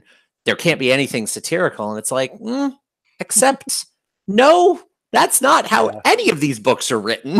I told you about that friend of mine who reads Changeling the Dreaming literally. Oh yeah, no, those conversations make me so uncomfortable. But she specifically reads it literally on like the lore front, like, oh yeah, like the history they present in the Changing Dream is objectively what happened. So I don't like Darkness is fake because it's so different. I'm like, yeah, but talk about a game where nothing objectively happened. Like with Mage, lots of things happened. In Changeling, none of it happened, and yet it did. Like, you know. I've said this, a lot of people like, and that's one of the things I encountered with Beast the Primordial. A lot of people really dislike Beast the Primordial. And some complaints are valid. That game, there's faults with that game, but a lot of people, I think, don't get how to read New World and Over Darkness books in the sense that they often approach it very, very literally and in very weird ways. And it's just like, it can get a bit uncomfortable when you read those. But, you know, as I said, both sides of the aisle can come with some really weird statements at that point. Yeah, but I just wanted to bring up the Japanese thing that you mentioned. I also have done some undergraduate studies in like university, like, but I would never speak as an authority on Japanese culture. Like, I've been to Japan, I've done some courses on it, but like can't speak of it. But I watched this American guy. So I was like, I'm going to review anime now, and it's like talk about anime. Like, there's this joke that keeps coming up in this one anime where basically, like, there's a guy who's about to say something perverted, and this woman knees him in the face, and it's like, oh, this running gag is so old, like. But what they also like, it's probably a cultural difference in how humor works. But I'm not kidding it. Humor is bad. I'm like, yeah, but the humor is different. Like, like. Humor is not a universal thing, like not just in taste, but like how humor is constructed and how it works. So if you acknowledge that, but still like speak in the story like that's bad humor, it kind of doesn't work. Now, you can say a joke isn't funny and it's not funny to you, and that's whatever. But when you acknowledge that, yeah, it probably is there's a big cultural difference in how humor works here. Well, and especially because so much of humor is about disrupting your cultural norm. Like whatever your norm is, it's about having a surprise or a tweak and injecting this bit of gestalt tension that you have to release, and you release it by laughing. Humor is so fundamentally going to be different between cultures because what torques and creates that tension in your frame will be totally different. Like that's just humor, especially is so prone to that. Humor is very prone to that. I mean, like, I remember seeing the back in like 8 years ago, we're talking about stuff here, but like or 7, I think. But when Ricky Gervais did a whole like Golden Globes thing, and Americans were so outraged, while Europeans and Britons were like, he was just being a British guy on TV. There's nothing special here. And just humor is so different, and that also comes back to me. It's like if humor, like one concept, can be so fundamentally different, where one nation or one culture is very much have a lot of running gags, for example, while other very dry humor or very verbal humor or physical or whatever. It's so. Of course, that applies. Just think about how wide everything else is, especially when it comes to like, oh, this is how reality works. Like, I mean, there's one like tribe, I don't remember where they're from, but there's one tribe that don't have a word for left or right. They use like cardinal directions. And as a result, they as people are very good at orienting themselves because they constantly think in cardinal directions. Like, I study Latin now. Latin does not have a word for yes or no. So, like, if you're asked a question in Latin, you don't respond like C or something, like, you know, like in Spanish. Like, you respond with a sentence. That's interesting. That is interesting. Yeah, I don't Like know. language shapes perception. Oh yeah. Yeah. Oh, absolutely. Language shapes perception more than anything else. So when you have a language that use cardinal directions for everything, like, oh, you know, you have to. I'm pointing northwest to you or whatever, rather than I'm the poet pointing to the left or whatever and so on. You get into how different human experience and how different human world views can be. Well, that's court mage. Look at the perception shapes things. Sorry.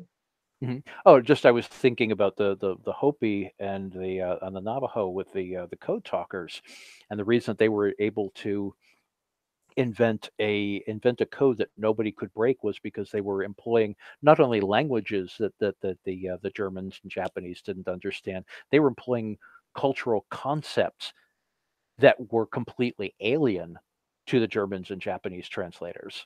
It wasn't simply. I mean, there were also there were cultural references. There were internal. There are things I can't wrap my head around because I'm not Navajo, but they were employing cultural cultural concepts that no book could possibly have explained to the people who were trying to translate it. They couldn't break the code because it was working outside their concept of reality. I talked to Victor once about that. I want to do a Storyteller's Guide project for writing experience and exposure, if you will. But anyway, like I talked about like doing Scandinavian changeling, and I took up a cultural concept we have in Scandinavia, which is called the Law of Jante, which is based on a book, but basically it's about a cultural sort of norm where people are expected to conform in every way and not like express themselves like over some people and stuff, and it's very different from how other people would how other people view themselves or different cultural norms. So there's a completely different cultural concept. If I say that in Norway, you're being a Jantelov person, which is a Norwegian translation of the name, then they would be like, oh yeah, they would get that. But if I mention that somewhere else, but I have no idea what the hell I'm talking about, because cultures are different and that leads to different perceptions and stuff, which is why when you get white people to try and portray everything that's not them, it gets problematic, which is why I appreciated that Sorcerer's Crusade and M20 and such have diverse groups of people working on it. Yeah, that was going back to the High Guild and the Swashbuckler's Handbook. There's that wonderful joke that I couldn't possibly have set up if I hadn't known about it. But I had a Chinese friend who was helping me with the Mandarin translations and in Sorcerer's Crusade. And when we got to the name of what the Chinese High Guild would what the Chinese branch of the High Guild would call themselves, and I think it's the Fushan. I haven't looked at the book in ages, but in any case, I was like, wait a minute, am I translating this correctly? This is Fu as in Fu as in hard work like Kung Fu, which also means on some level, on a different level, fortune, good fortune, prosperity, auspiciousness, but which is also related to the pictogram for bat, which is considered to be an auspicious in Chinese metaphysics. The bat is considered to be to be a symbol of prosperity and auspiciousness. And I said, am I reading that correctly? And he said, yes. And I said, so if we could this be possibly mistranslated? The people the name in Mandarin for the High Guild was essentially those who those who virtuously pursue auspicious hard work. And I said, could that be misinterpreted by someone who was trying to take it too literally from a European perspective as those who worship bats? And he said, yes. So there's a joke in there that the European members of the High Guild are suspicious of their Chinese counterparts because, as far as they understand it, their Chinese counterparts are people who worship bats, and bats are satanic because bats are evil. So Oh my God. And that's the sort of joke you can only get if. That's I'll only look up the what page that's on, but that's the kind of joke you could only. Hello? Oh no, I think we might have lost Phil. Have we lost Phil? Well, I'll jump in actually because that was making me think about something. Like in terms of the different cultural references in the game, one of the things I had a lot of fun with when I was running Sorcerer's Crusade, when I took my characters into China, they had all of these like run-ins with the Order of Reason in Europe. And then we went into China and I wrapped them up in a court intrigue mage struggle. And I pulled some of like what I imagined is the proto groups who would become the members of the Dalo Laoshi.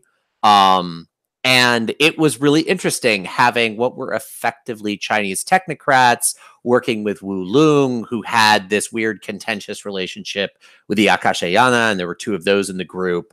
And seeing it all play out so differently, because everyone was just openly, yes, this is a thing, and we are fighting this fight and having this political battle for the reality of China, and it was just really fascinating to watch it all play out so differently, and thinking about some of those cultural shifts, not necessarily like the translation dynamics we were talking about with that Phil was just talking about, but still, I love how like the reality pockets you get in Sorcerer's Crusade. Yeah, I mean, I've seen that some even in some. Oh yes, you're back. Sorry. Yeah, back. We were about to go into an impromptu dance break while waiting for you. So stopped us from doing that. Yeah, I accidentally pulled the microphone out when I was reaching for the bookshelf to find the page that joke is on. But yeah, what I was saying, I don't know if I'd said this before or after I cut out. What I was saying was that's the kind of joke you can only make if you've got people who understand the cultural and linguistic elements of things. Yeah. Mm-hmm. And that if you have those people, you can make the material a lot richer. Yeah. Than if it's just this is what my Chinese phrase book says. Yep. So just said it's great. That's one of like I was thinking like I was just when we were talking about diverse writing groups and how that was it was a pretty big, it was an innovation for Sorcerer's Crusade. I presume at the time it was viewed as like, oh, this is a new thing. I hope it was viewed as that list, or I don't know if I hope that people were like, oh yeah, I should have just done this in the first place or something, but whatever. I will get my points. I was just thinking, there's so many groups that white people portrayed very weirdly in 90s White Wolf, and I'm kind of glad that no one were like, you know what we should do? We should write autistic mages or something. We should write like a autistic craft, or insert like a non-neurotypical craft or something. I'm like, because that's kind of mage right there.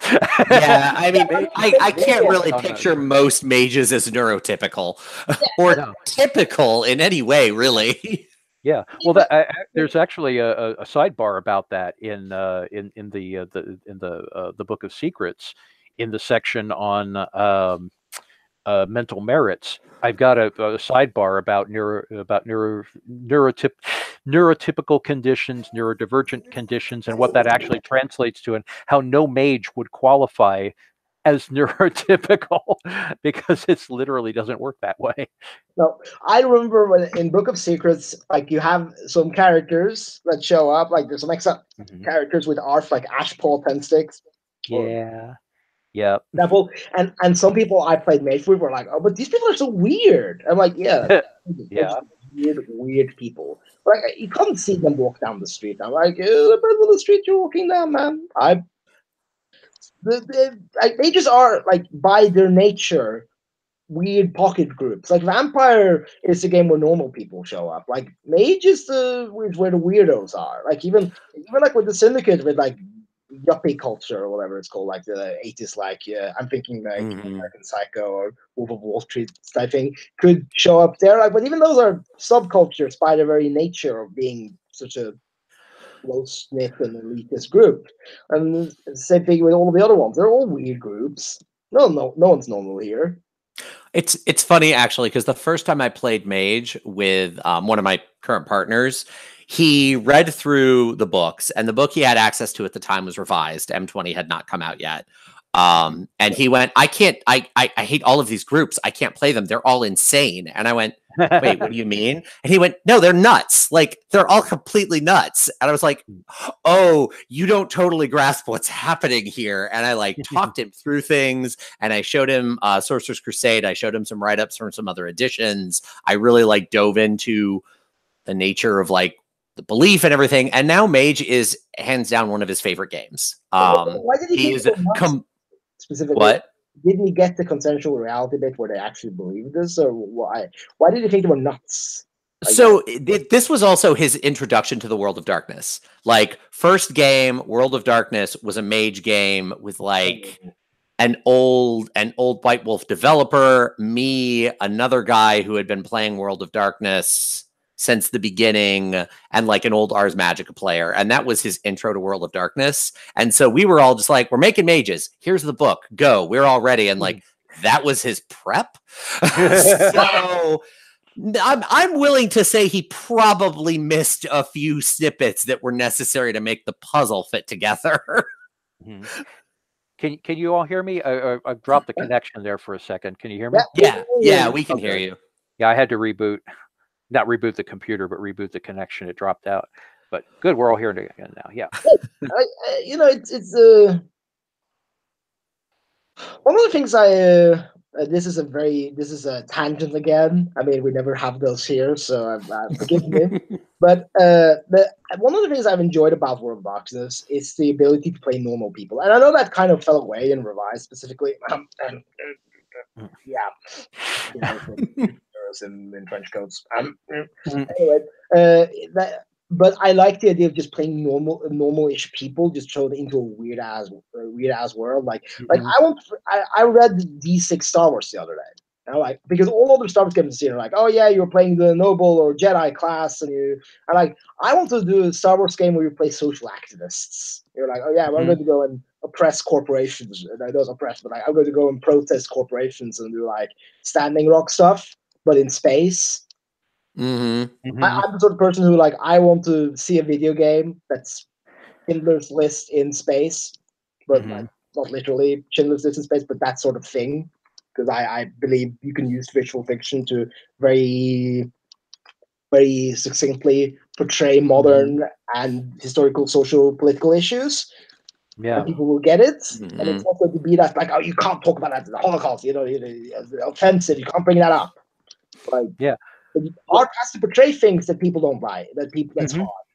Yeah, you have to be careful about how you do it. You just don't get. Oh crap! Did we drop out again? No, you're still here. Okay, good. But yeah, you just make sure not to do things like have vampiric conspiracies that are designed to like that, for example. The thing is oh, good. Oh no, go ahead. Well, just I know, having talked to some of the people who were involved in that Chechnyan clusterfuck, I know what they intended to do, and they did it poorly. Uh, the basic what they had wanted to do with that whole Chechnyan mess was they wanted to use they wanted to use vampire to spotlight the Chechen queer genocide. What they ended up doing, because of clumsy writing and clumsy development and clumsy editing, what they ended up doing was offending everybody instead of highlighting a terrible thing through a fictional means. Yeah. They ended up offending the very people they were theoretically trying to help. I got what they were aiming for. I think most people, at least I hope most people realize that was the idea. It was just executed in. I actually think the specific part where it was written as, oh no, this is a distraction for the fact that, vampires, I think that actually kept a lot of people from getting that that's what they were going for. Yeah. That specific thing really made it seem like they were not trying to highlight the real world thing. Yeah, right. That was the offensive part, though. Right? Yeah, absolutely. I think it was kind of dumb that, like, oh, it's a conspiracy of vampires that actually openly rule this whole micronation with over 1 million people in it. And, like, I think that's But I got the general idea I got, and I approved of. I approve of. Like, Jeebus knows that we have had enough settings in World of Darkness where it's like, oh, it's America, it's New York, or some other, like, I call it weeb, or like American, like, nerd approved place, like, oh, it's in Tokyo or Chicago, or like something. Like, it's cool, like, oh yeah, you go to this minor place and you see, like, this relatively obscure place, and you see a very, very problematic social political issue, and very complex, and this is how the vampires react to it, and there's a lot of queer vampires around, and, like, there's a conflict of, like, how do we deal with this? That would be great. The problem is that it wasn't portrayed that way properly. Well, and I think it also kind of gets into what we were talking about earlier about different people read the World of Darkness differently. For mages especially, I always run mages and interpret mages as people, as humans. I work in a high-powered tech startup. It's ridiculous. I'm doing implementations right now for one of the largest research institutions in the country. And the things that are basic day-to-day conversations in my office, you could pluck from a technocracy book. I mean, it's not what's written about mages. You could. I mean, you absolutely. We had a whole conversation about, can we change some of the language on our ticketing system to reform the behavior of the people dealing with support in this particular way. And I just sat there the entire time being like, the technocracy is not nearly extreme enough to actually be like a high-flying fantasy thing. Not even close. I've said for 2 years now that Pentex is real. Pentex exists. Like, I know it was written as a satire of corporate America. It's real. Yeah. But I mean, I've run into a lot of conversations where, especially early on when I started engaging with the fandom, I am more careful about how I discuss certain things. About, this is for my table, this isn't for public consumption. I always frame mages as humans, and then I would occasionally get into the, no, you're just saying this big thing was just because wizards did it. And I'm like, oh wow, you actually view mages as different from people. Interesting. Okay, not how I read these books, but I'm going to step away now. So this is to get back to something that I think it was Carl mentioned a few minutes ago about the 5 characters in the Book of Secrets with the with the focus section. 4 of those 5 people are inspired by actual people I know. Yep. I mean, that's Ashpaw is Coyote, my late girlfriend. Corvia is Sandy, my wife. I'm blanking on the martial artist's name, but that's my friend Abby, who is also involved in Strowlers, actually. And the I'm blanking on the cyborg character, not the Indian cyborg character, but uh, the the self-awakened techno He's the one who the picked out techno. his car. Yeah. Oh, actually, he's that's right. I forgot there were six, not five. The guy, Dr. Hans von Roth, is based on a friend of mine from high school whose name was actually Hans. Um, and who was a total gearhead, a gearhead stoner. He and I went to go see Black Sabbath in 1982, and he was so stoned that Sabbath had been on stage for roughly half an hour at that point. He said, "Man, these guys are awful. When's Sabbath come on?" I'm like, "Dude, that is Sabbath." And he goes, "Oh man, Sabbath sucks." Because he had listened to them while always being really stoned. Well, it was no, they were bad. It was just a bad show. They sounded awful. But no, but that's Hans von Roth is my friend Hans from high school, and the I don't have the book within easy reach, but the cybernetic trickster character was my friend Ren, and all of them were run past the people in question, going, are you okay with being portrayed this way? And they're like, oh hell yeah. But yeah, so 5 out of 6 of those characters that your friend thought were too unbelievable are based on actual people. Yeah, I mean, like, here's the thing. Like, here's the thing. I totally had no problem seeing these people as real because as a mildly eccentric person myself, you may have noticed that I'm a bit of a character at some point. Mm-hmm. Oh, I've totally gotten that. So like here's the thing. Like I recognize real weird people when I see them. I mean, Mm-hmm. they are the coolest of people anyway. So normies. And like nobody wants to really see normal people who are normal. Like you want to see real weird people who like have cat ears or something sprouting out of their neck. So I don't know. Like people want to see all of this, which is what I've thought about when I made my most recent mage character, who I decided I'm going to go completely urban primitive, like full on like primitive technology Ephraite with like. What I do is still science, but I refuse to use anything past Iron Age technology. And he can only use stuff he made himself. So like he's been very inconvenient to the group because like whenever the group is like, oh, let's fly or take a car and do this, and it's like, I can't do that. No, I can't do that. So at one point, the scene started with him being bagged and beaten with the mind effect enhanced like baseball bat into passing out, so they could put him on a plane. And Jason wakes up in the middle of a plane and is like, "Wait, what the hell? Am I on a plane now?" And it's just started through a complete breakdown. And I mean, that's such a fun mage concept, though, and there's such great paradigm references for that online now. Yep. Like the primitive technology YouTube feed. There's another made from scratch. There's a guy who's just going through trying to make these ridiculous things from scratch, and by scratch, it's like going out, finding a place, getting the ore, refining the ore, getting the necessary copper. Like, what would it actually take to make these things? Like optic lenses. I'll be right back. I need to go for just a second. I'll be back in a few minutes. So go ahead.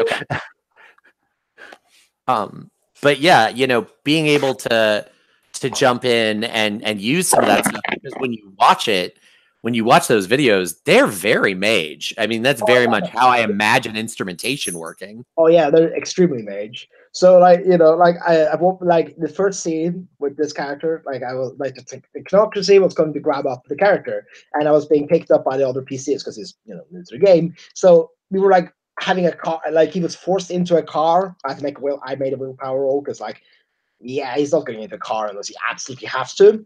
And even then, he has to convince himself to do this. So he went into a car with like a car chase, and like you see this hermetic like pointing out with her wand and like chanting like complex mathematical formulas in like Enochian and shit. And my character that took out the specially made sling and threw a rock, threw a rock through the window. I died a little bit there. I'm like, because it's just I'm just so amused by that image. Like, because even with like when you have like dream speaker, the Kaladi or dream speakers, what they want to call them, or others who wouldn't be like using like modern means. You always imagine like, oh, I'm calling on the great rain spirit or thunder or whatever, and they're shooting lightning or something, or they're throwing like incense and it's like turning into acid or something in there. But like just a guy image of some guy just taking a sling and throwing a rock. Well, killing the driver of a car. I just died a little bit inside because that amused the hell out of me. But that's just so quintessentially Mage. I mean, one of my favorite technical aspects of Mage, just like the little aesthetic things in playing the game that's satisfying, is Paradigm. I love designing practice. I love being a storyteller and having to sling like 4 different practices in a single session because I have 4 different characters, using magic. Yep. Yeah, it keeps you on your toes, though. Oh, it does. Oh, it does. I one of my next major ideas I have, and this is based on a concept I myself have, because I like Phil. I'm an atheist. I was a very militant atheist when I was younger. Mm-hmm. Not so much these days, but like I just had like a revelation of it that like, okay, I don't think like deities or anything physically exist. But it doesn't really matter because so many people believe that these things exist that for all intents and purposes, the fiction is real. Because like people read books, right, or see TV shows, and they cry over these things. Like some people who don't cry at funerals cry over a death in a book, and I'm like, so really, it's real. It doesn't matter that it actually physically happened. There's so many people who act like in the moment believe it's real that becomes the same. So I want it to be like a mage. Like his power is like his view of magic is that he's literally drawing on fiction. And it's people's cultural belief fiction. Just so rather than like I'm summoning lightning, he's actually just drawing lightning out of a story to this thing. And so on. I was like, I want to see if I can do this and make it make sense. That's my new paradigm I'm trying to make into something. Cool. I like it, and that's one of the things that I've been enjoying with Mage 20 that I'm looking forward to. Assuming that I do some things with Sorcerer's Crusade, which may or may not happen, but now with the storytelling vault, it probably will. Is doing more with Paradigm once I redid the focus rules in Mage 20 to make them finally make sense. and you could, as long as instead of just going, oh, well, I believe I can do this, the idea of constructing a paradigm that can actually, the paradigm that fits the practices, which fits the instruments, which allow you to focus your magic, making it into something that was both conceptual and mechanical in a practical way that people could wrap their heads around. I'm looking forward to doing more with that in Sorcerer's Crusade, and I'm writing the chapter on that in Victorian Mage as well. That's so exciting! I cannot wait to see that. Thank you. That one's going to be fun. I've handed the primary development of that book off to Dixie just because I was burning out. But I'm still working on that book, and they're working from an outline that I had originated, and then Dixie and I believe it was Shepard was involved in that as well. But I'm going to be writing for it. And going back to what you were saying a few minutes ago about corporate America, actually, the person who is doing part of the paradigm section and paradigms and practices section in Technocracy Reloaded, Sophia Robinson, is also involved in corporate America. And one of the things we started talking about, one of the reasons I hired her actually, is because she lives that life that you were mentioning earlier with the corporate buzzwords about remaking reality, and so she's bringing her background at that into the book. Yeah, I still need to figure out the exact amounts. I've been emailing with Dixie, but I'm pretty sure I'm going to be writing some on Victorian Mage as well, which I'm very excited about. Good. Yeah, because I remember you were in the original team for that, and then a whole lot of things happened. Yeah, a whole lot of things happened. I actually finished kind of the 2-page. I couldn't entirely tell from the original outline, but I'm pretty sure the Order of Reason was going to be 2-page. I did the 2-page spread on the Golden Guild. And I'm hoping that part still gets to get used. I'm curious what Dixie thinks about it. You very much deserving, but still lucky bastard. Yeah.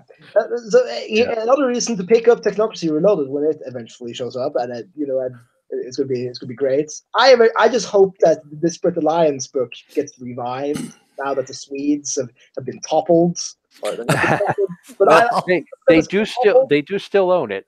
I'm not sure what's happening with that, but the approvals and so forth still go through them. Yeah, details. I mean, like, okay, here's the thing. Like, I'm Norwegian. It's my cultural prerogative. It's one of the few perks, or I mean, a lot of perks of being here.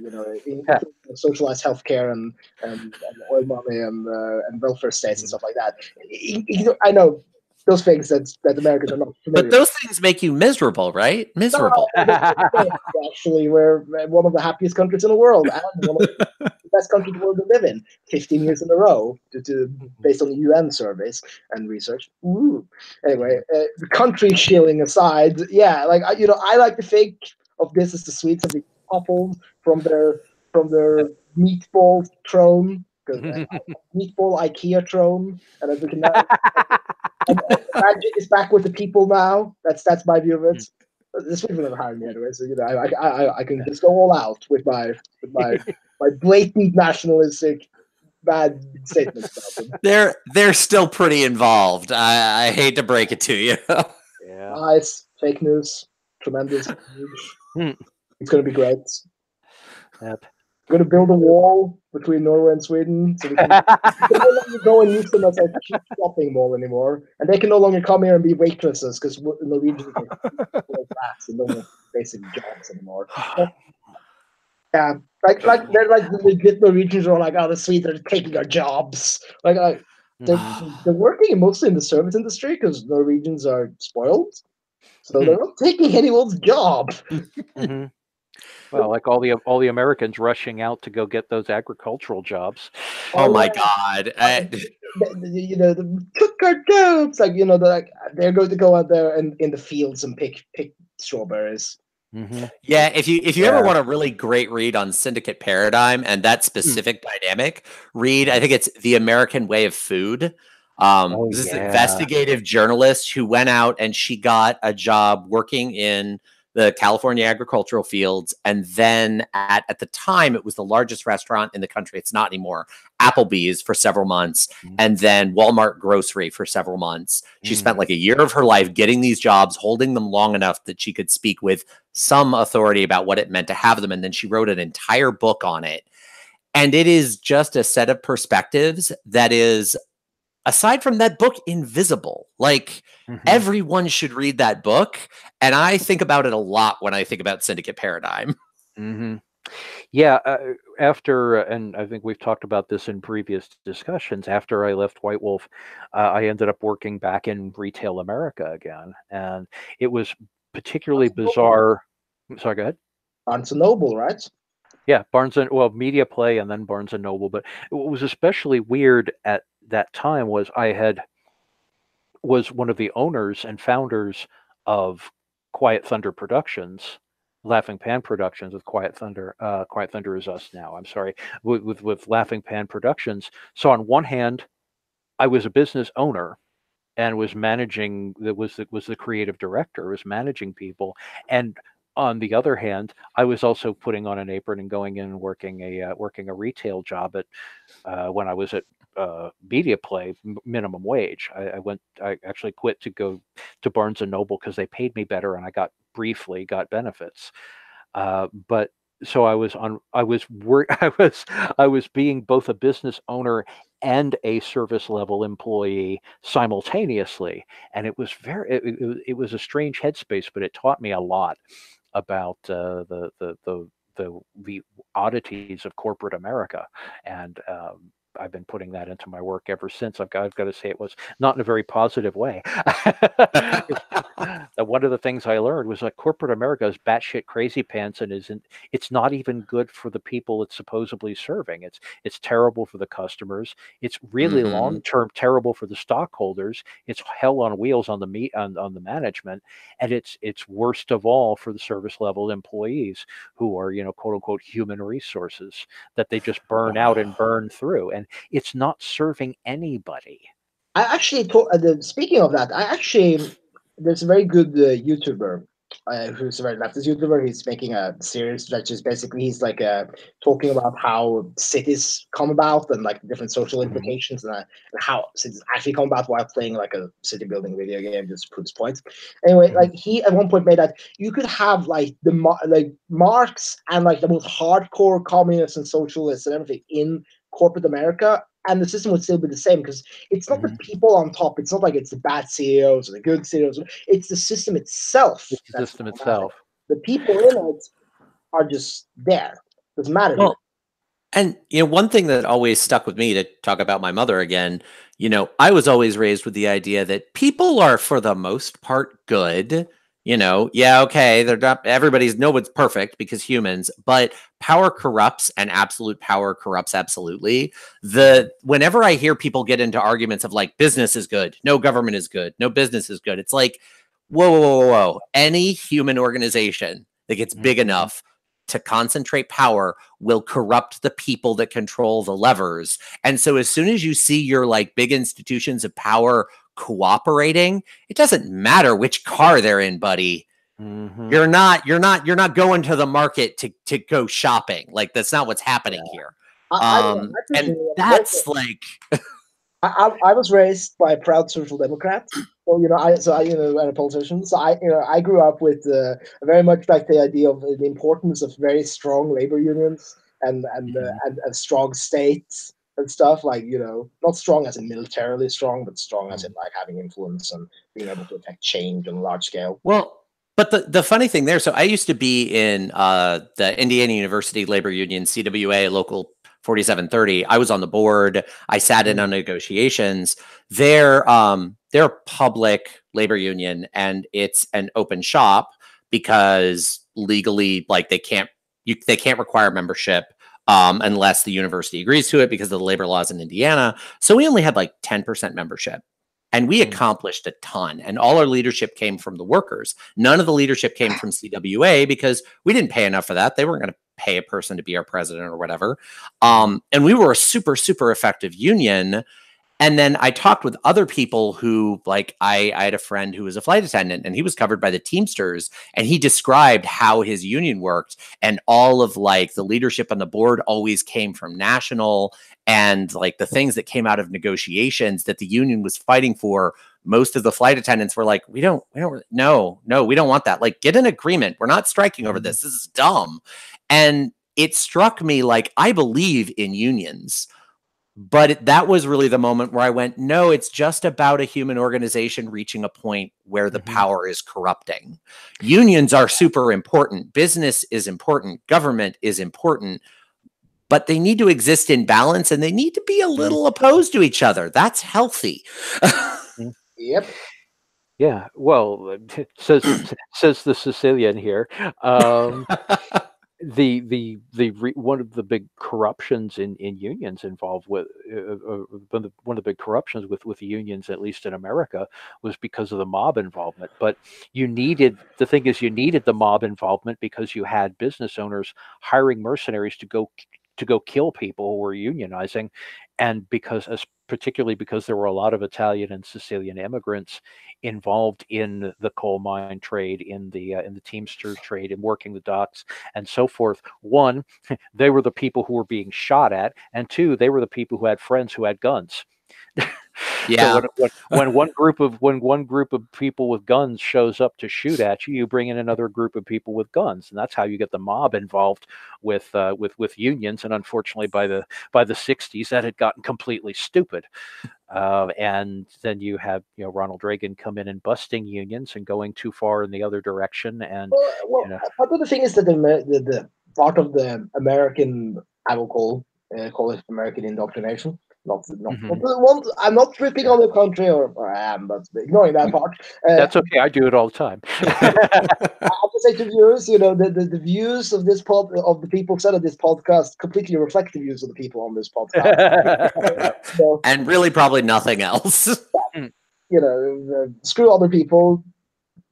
Sod off. Anyway, now that I've alienated the 5 viewers we probably going to get, getting back to my point, like, it's so weird for non-Americans to see how people talk about unions over there. Like, a lot of people I know who are like sensible in America, like when I say government, union, or taxes, and they're not even right wing, but it just like it's very like, oh yeah. Well, and it didn't used to be like this. Like my grandfather was a dyed-in-the-wool, lifelong Republican Union steward. Yes. Like, but certain people kind of realized that unions were kind of inconvenient for them. And I'm not saying who those people were, but I'm just saying that's the 1% and it's rich people, and rich people are the problem here. I'm just saying that, but not naming anyone. Brothers, and Reagan, but those kind of people kind of plant the seeds for why the cultural view of unions is now mixed.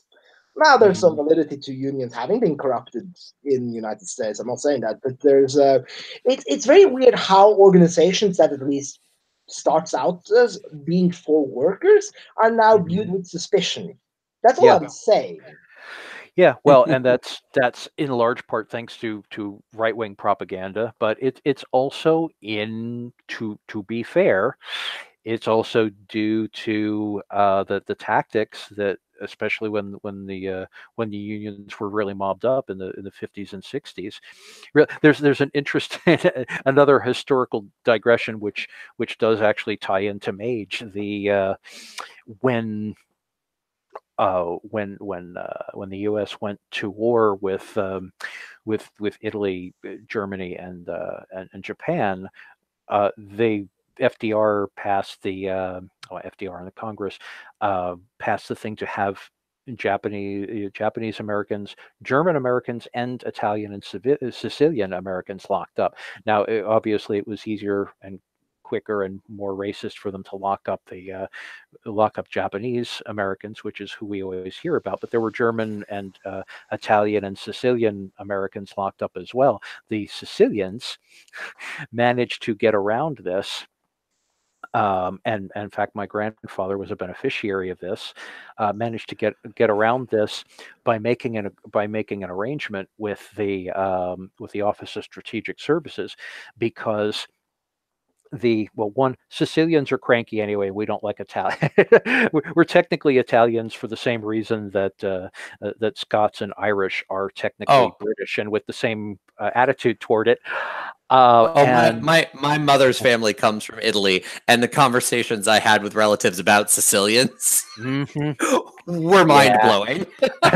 Yep, but so what the group of Sicilian Americans did was make a deal with the Office of Strategic Services to protect American shipping and ports and trucking while sabotaging the shipping and ports and trucking in Italy and Sicily, laying the groundwork for, and this is one of the reasons, as well as the geographical location. But this is one of the reasons why when the American and British and French forces came up from northern Africa, they went into Italy. It's because the groundwork had already been laid by Italian and Sicilian mafia, working with the truckers and port unions, port workers, and so forth in Italy and Sicily. So what this meant, the flip side of this was the mafia got a tremendous amount of political power in the States as a result of that. And so from the 40s onward, they had been involved before that, but from the 40s onward, La Cosa Nostra had a very, very strong and dangerous, to a degree, hold on American unions. And that they started adapting mob tactics, pouring steel shavings into strike breakers' eyes and shit like that. And unfortunately, there had been enough incidents like that, and enough incidents like that were reported and made even more lurid in the right-wing press, that by the late 60s, a lot of Americans were anti-union, even when the unions were benefiting American workers. And then Ronald Reagan, the former union president of the Screen Actors Guild, got into power, got into the presidency by way of a lot of union support, turned around and busted unions. Specifically the Air Traffic Controllers Union. But what he said when he busted the Air Traffic Controllers Union was essentially America comes first, and unions are dangerous. And unfortunately, that has become a Republican talking point ever since. And we see what the devastating results that's had on American workers. Yeah, and it's just what frustrates me is that you have some ugly history there, and people somehow think that the fact that the mob was involved and screwed things up at some point in any way has anything to do fundamentally with the idea of workers right collaborating. Like those two things, that this happened at this moment of time for the all of these other interrelated reasons has nothing to do with that idea. That was a moment in time and a confluence. Now that our unions over here has not been corrupted by the mob. I mean, to be fair, most American ones haven't. Like the telecommunication and the white collar, unions do not have that history, but they get associated with it. Right. Unions are dangerous. They're dangerous for workers. They're dangerous for people with money, but primarily workers. They're dangerous for America because the mob and corruption and only one guy can go in and press a button every day because unions and quotas and whatever, horrible things. And it's important that we share these views on this podcast so everyone knows that.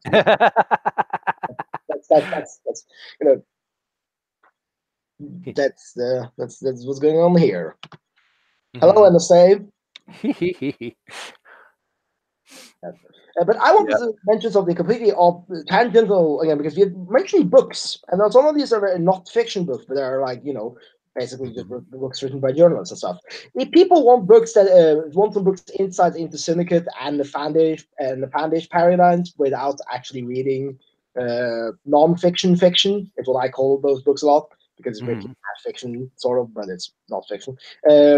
People should look at the Star Wars book Dark Plagueis, because that's all about corporate the problems with corporate culture and the horrific power of the wealthy and corrupting governments by passing corporate-friendly legislation and keeping entire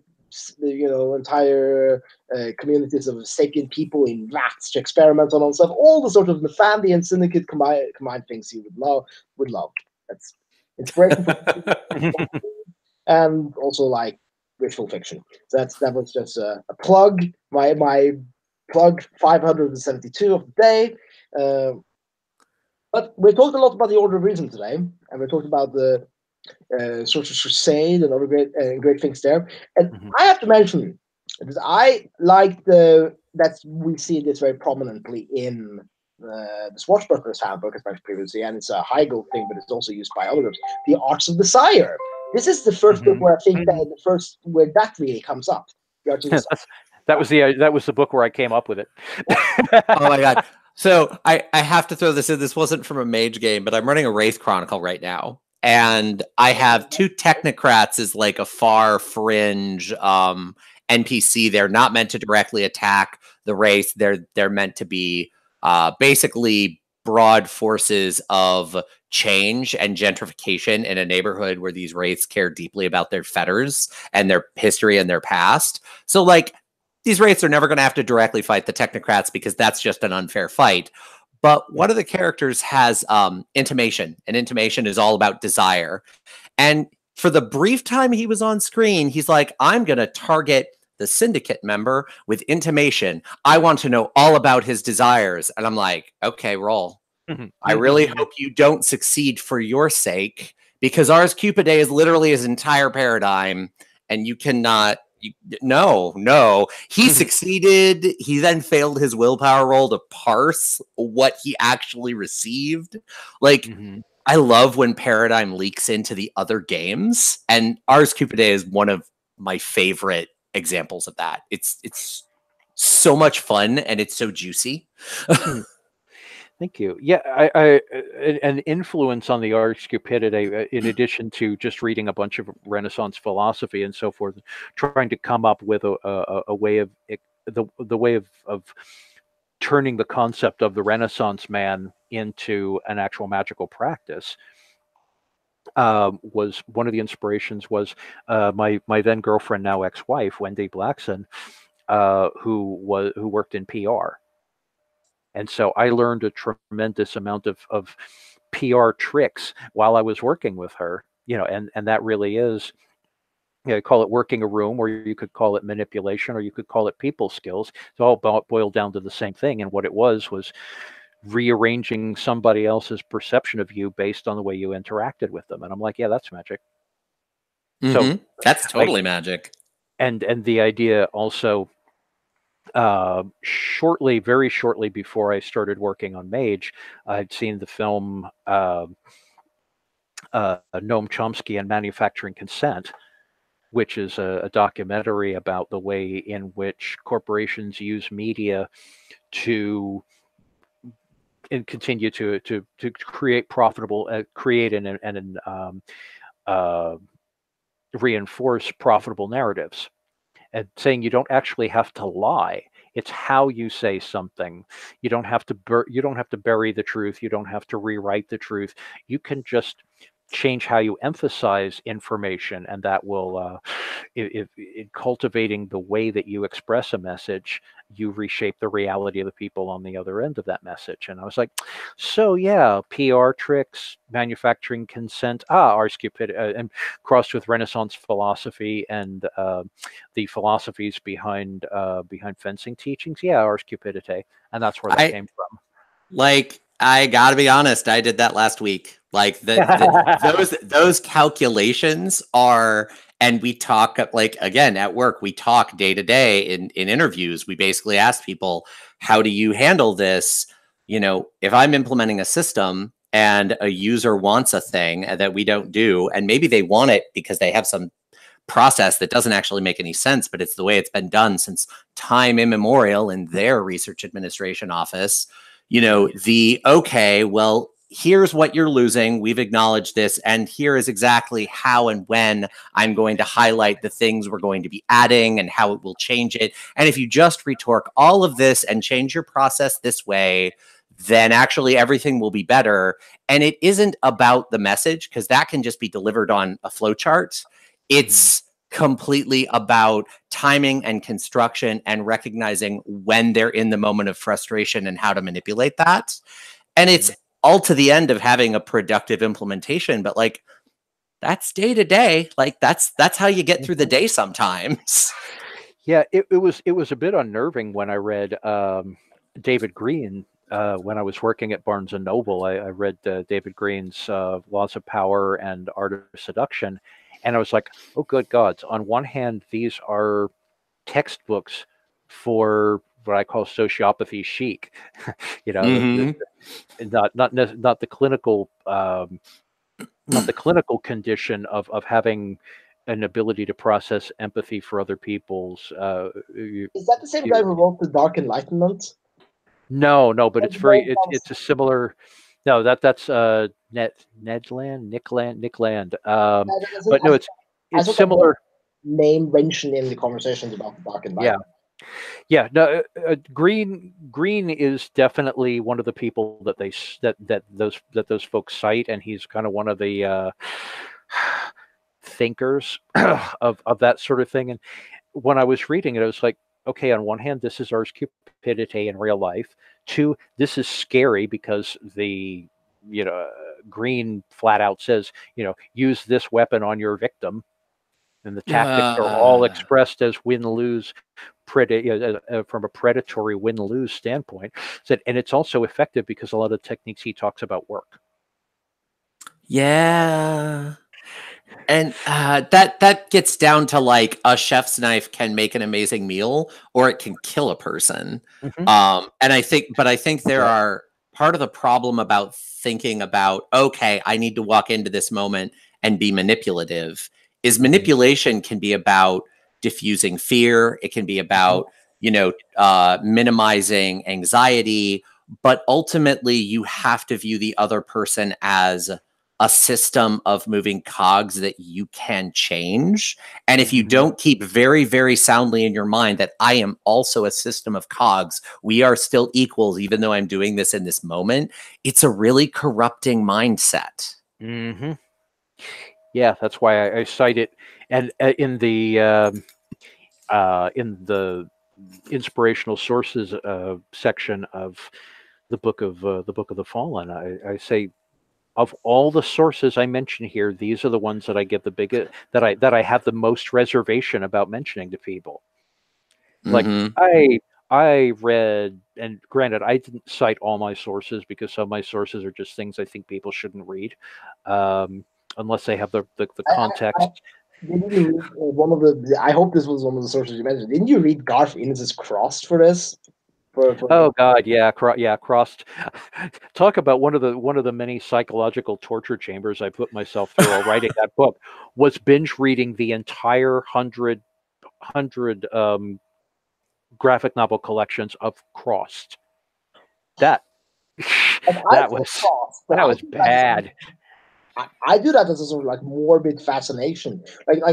Garth Ennis has a really bad day one day. I'm gonna put this on paper and it's just write it like. Well, the worst bad. But there's certainly family who would like the Crossed world to come about. Yeah. Well, yeah, that's the scary part of it. I mean, the theme throughout Crossed is as bad as people completely unfettered, as bad as a bunch of basically living zombies with complete unfettered passions are, the people who retain their humanity are worse. Yeah. That's the part of that series that was really hard to read. That, and just Ennis is a better writer than most of the people who followed him on the title, and the majority of the majority of the writers there were either going for complete gross out all the time, or all despair all the time. And reading 100 issues of that was like, oh, thank God, I'm finally done. When I hit the end of that, I was like, oh, thank God, I'm finally done with it. But anyway. you read some really dark works for Book of the Fallen. I've been seeing some of the examples you mentioned, and I'm like, not really that. Like, I tried to emulate you, and I tried to read an alt-right blog, and I've told you about that. Did I tell you about that? Yep. And how white men are oppressed, and how they're finally going to get over the humiliations they face on a daily basis. Like one of those like alt-right manifesto pieces was basically like, oh yeah, now I'm going to show you how we are going to take back society, because we've lost it now. Apparently, white people don't have influence. Because you see, the Jews and Arabs and black people have way more power than people, because right-wing Christian white people are not a community. You see. Yeah, it's the war on Christmas. Yeah, but yeah, I remember when you sent me that email. You're like, I think I hate myself, and I was like, oh God, what does this mean? And then you start explaining, like, oh good, okay, this isn't another. I've had I've had a number of people who've committed suicide in our in our circle, in our community, since Trump took office, and a whole bunch more who are like, I'm going to kill myself today. And I was hoping, when I got that message from you, I think I hate myself, like, please tell me he's not trying to get me to talk him down off the suicide ledge, because I don't have the spoons for that right now. And then you elaborated, oh, it's because I've been reading this right-wing incel blog. I'm like, oh, okay, good. Because I just realized there's somewhere deep inside I must just hate myself, because I'm putting myself through this, and it wasn't like I didn't know it was going to be horrible, but it was like a combination of really funny and really just like, yep, this kind of horrible. Like oh God, oh, so bad. We should probably start wrapping up, because I realize we've been talking for 3 hours. Yeah. Oh, yeah. Yeah. It's true. It's true. We should probably get around and we could just wrap up and say that this is the first part of Sorcerer Crusade, so we've focused mostly on Order of Reason today, as people have noticed. Next time, when we go back to the series, we will have another guest, and in addition to Victor, hopefully, and we're going to talk about other parts of the line. Mm-hmm. And as a plug, there's also probably soon going to be an episode in conjunction with. You've talked about this publicly before, Phil. So I think it's okay to say you're going to have some other non-mage project you want to do a Kickstarter for, and Yes. you know, as your Luke Skywalker to your Yoda, I think it's just it's thank you. appropriate that I promote it with Thank that we do an episode podcast, an episode about whatever that is. But Reality you shall remake. so that's that's clearly coming up at some point, probably either in December or January, as far as I'm aware. I think that's when it's coming out. Actually, I was going to be self-publishing. The project in question is my novel Red Shoes, which is not connected with Mage. That's just mine, and I was going to self-publish it, and I was talked out of it by Shauna McGuire earlier this. Well, I guess it's last week, but I'm going to try a few more venues before, and if that doesn't pan out, then I will self-publish it. But the short version is it's an urban fantasy novel about someone who recognizes just how deep the how deep the rabbit hole around her goes when a friend of hers dies accidentally, and she tries to figure out why and what happened. And I'd completed the novel right before Raven and Coyote died, and it took this past year between processing their deaths and catching up with and finishing Gods and Monsters in the Book of the Fallen, and all the mental gymnastics I put myself through for Book of the Fallen. I really didn't have the spoons to just keep throwing the novel out there and getting rejection letters back, even though I know that's part of the process. I just didn't have the emotional energy for it. And I sent it to another publisher, and they were like, yes, we want it. Oh, wait, no, we've changed our mind. And at that point, I just said, fuck it, I'm going to self-publish it. And I just got talked out of that last week. So we'll see what happens. I will be doing more Kickstarter projects. I have several. I have a whole bunch of projects in various stages of work or completion that aren't Mage, but Mage is the thing that pays for those other projects. So I'll be talking more about those when I have more to talk about. In the meantime, everybody buy power cords. Sorry, when those projects come up, you will hear about it here, folks. If not, if someone else. Yes, and buy power cords. Power cords is great. Yes, Thank power you. chords. Our usual power chord plug. Because Thank you. Because I want the music god book.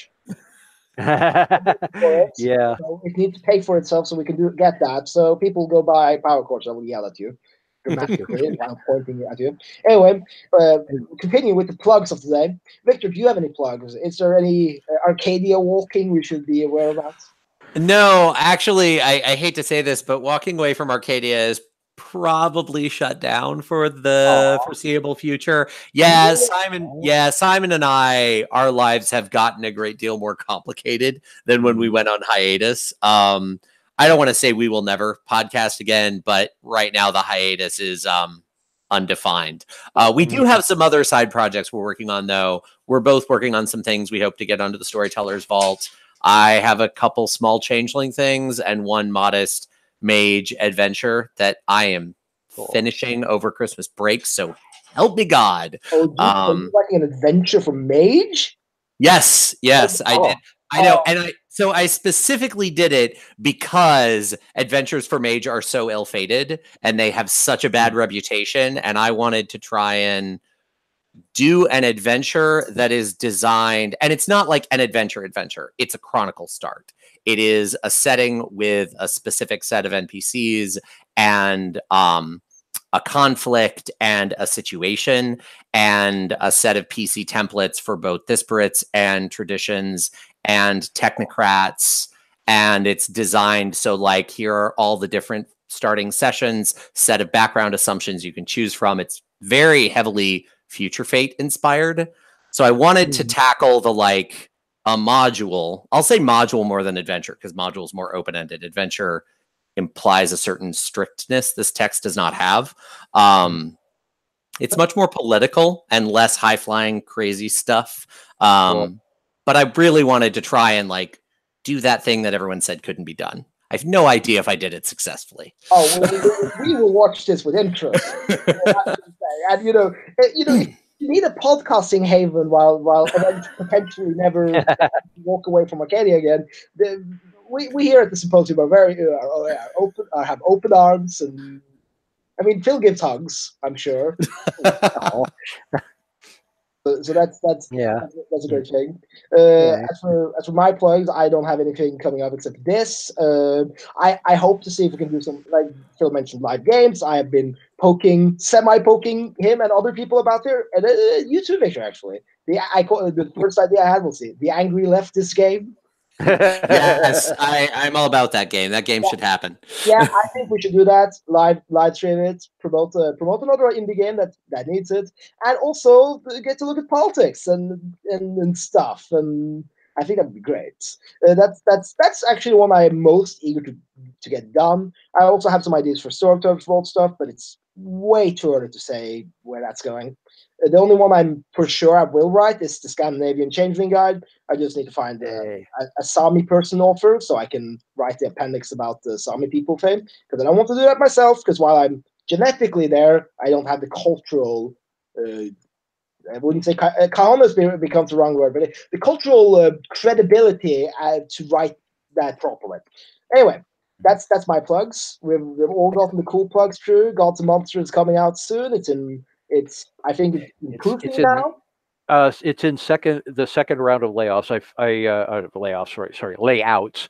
I proofed the first draft of the layout last week. Yeah, I turned it in. Awesome. I turned it in last week. So I should be getting the second draft shortly, and hopefully there won't need to be a third one. So I would love if we could get that up on Drive-Thru RPG by Christmas. I don't know if that's going to happen at this point, but that's what we've been working toward. Good for me, Phil. Good for me. Have that. And all the things I totally do for you, the investors. I'm so selfless, obviously. Anyway, like just for me, because I need this. I'm very annoyed when I try to run mage games. Like, I want to do it familiar. I'm like, I need more rules for that because they want to do familiar. For them. Like, sure, but wait for Gods and Monsters. Like, yeah, so I need that. And final question before we end this, Victor. The Nefandi are clearly meant to be playable characters, and you didn't mention any Nefandi PC templates. Are you sure? No. In fact, I'm just gonna put this out there now. There's also no Nefandi NPC template. The Nefandi make an appearance, and I have comments on making the Nefandi things you can touch and access early on in Chronicles. So the Nefandi get name dropped, but no, I do not give them stats.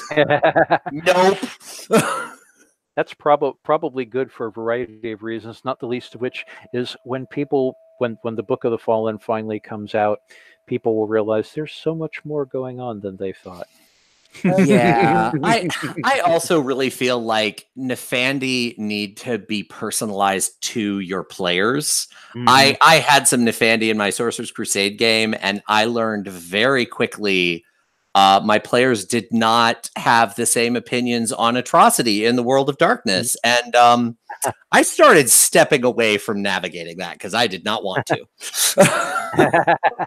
As in, sorry, go ahead. Like what I was just going to say, one of the cool things about Book of the Fallen, which I think is good, that it doesn't make real human evil something you can confront and defeat in a boss encounter, which sometimes has happened in World of Darkness books, recent and old ones, where you're like, oh yeah, these deep, so complex socio-political and cultural issues, you can just kill them in a boss fight. Mm-hmm. Like you can to me, the way I read Nefandi is, and that's how I especially read in Book of the Fallen, is that the individuals of them don't really matter. They're more like a living idea that's horrifying and horrible, more than just like, I can defeat this, the family master, and the evil emperor is dead now, and the socio-political issues that led to the evil emperor is totally not going to be changed. Mm-hmm. Yeah, no, not at all. Take that fantasy. Anyway, yeah, so that's with a little bit of shade thrown at the family and everyone else who's ever written about it, except in this one.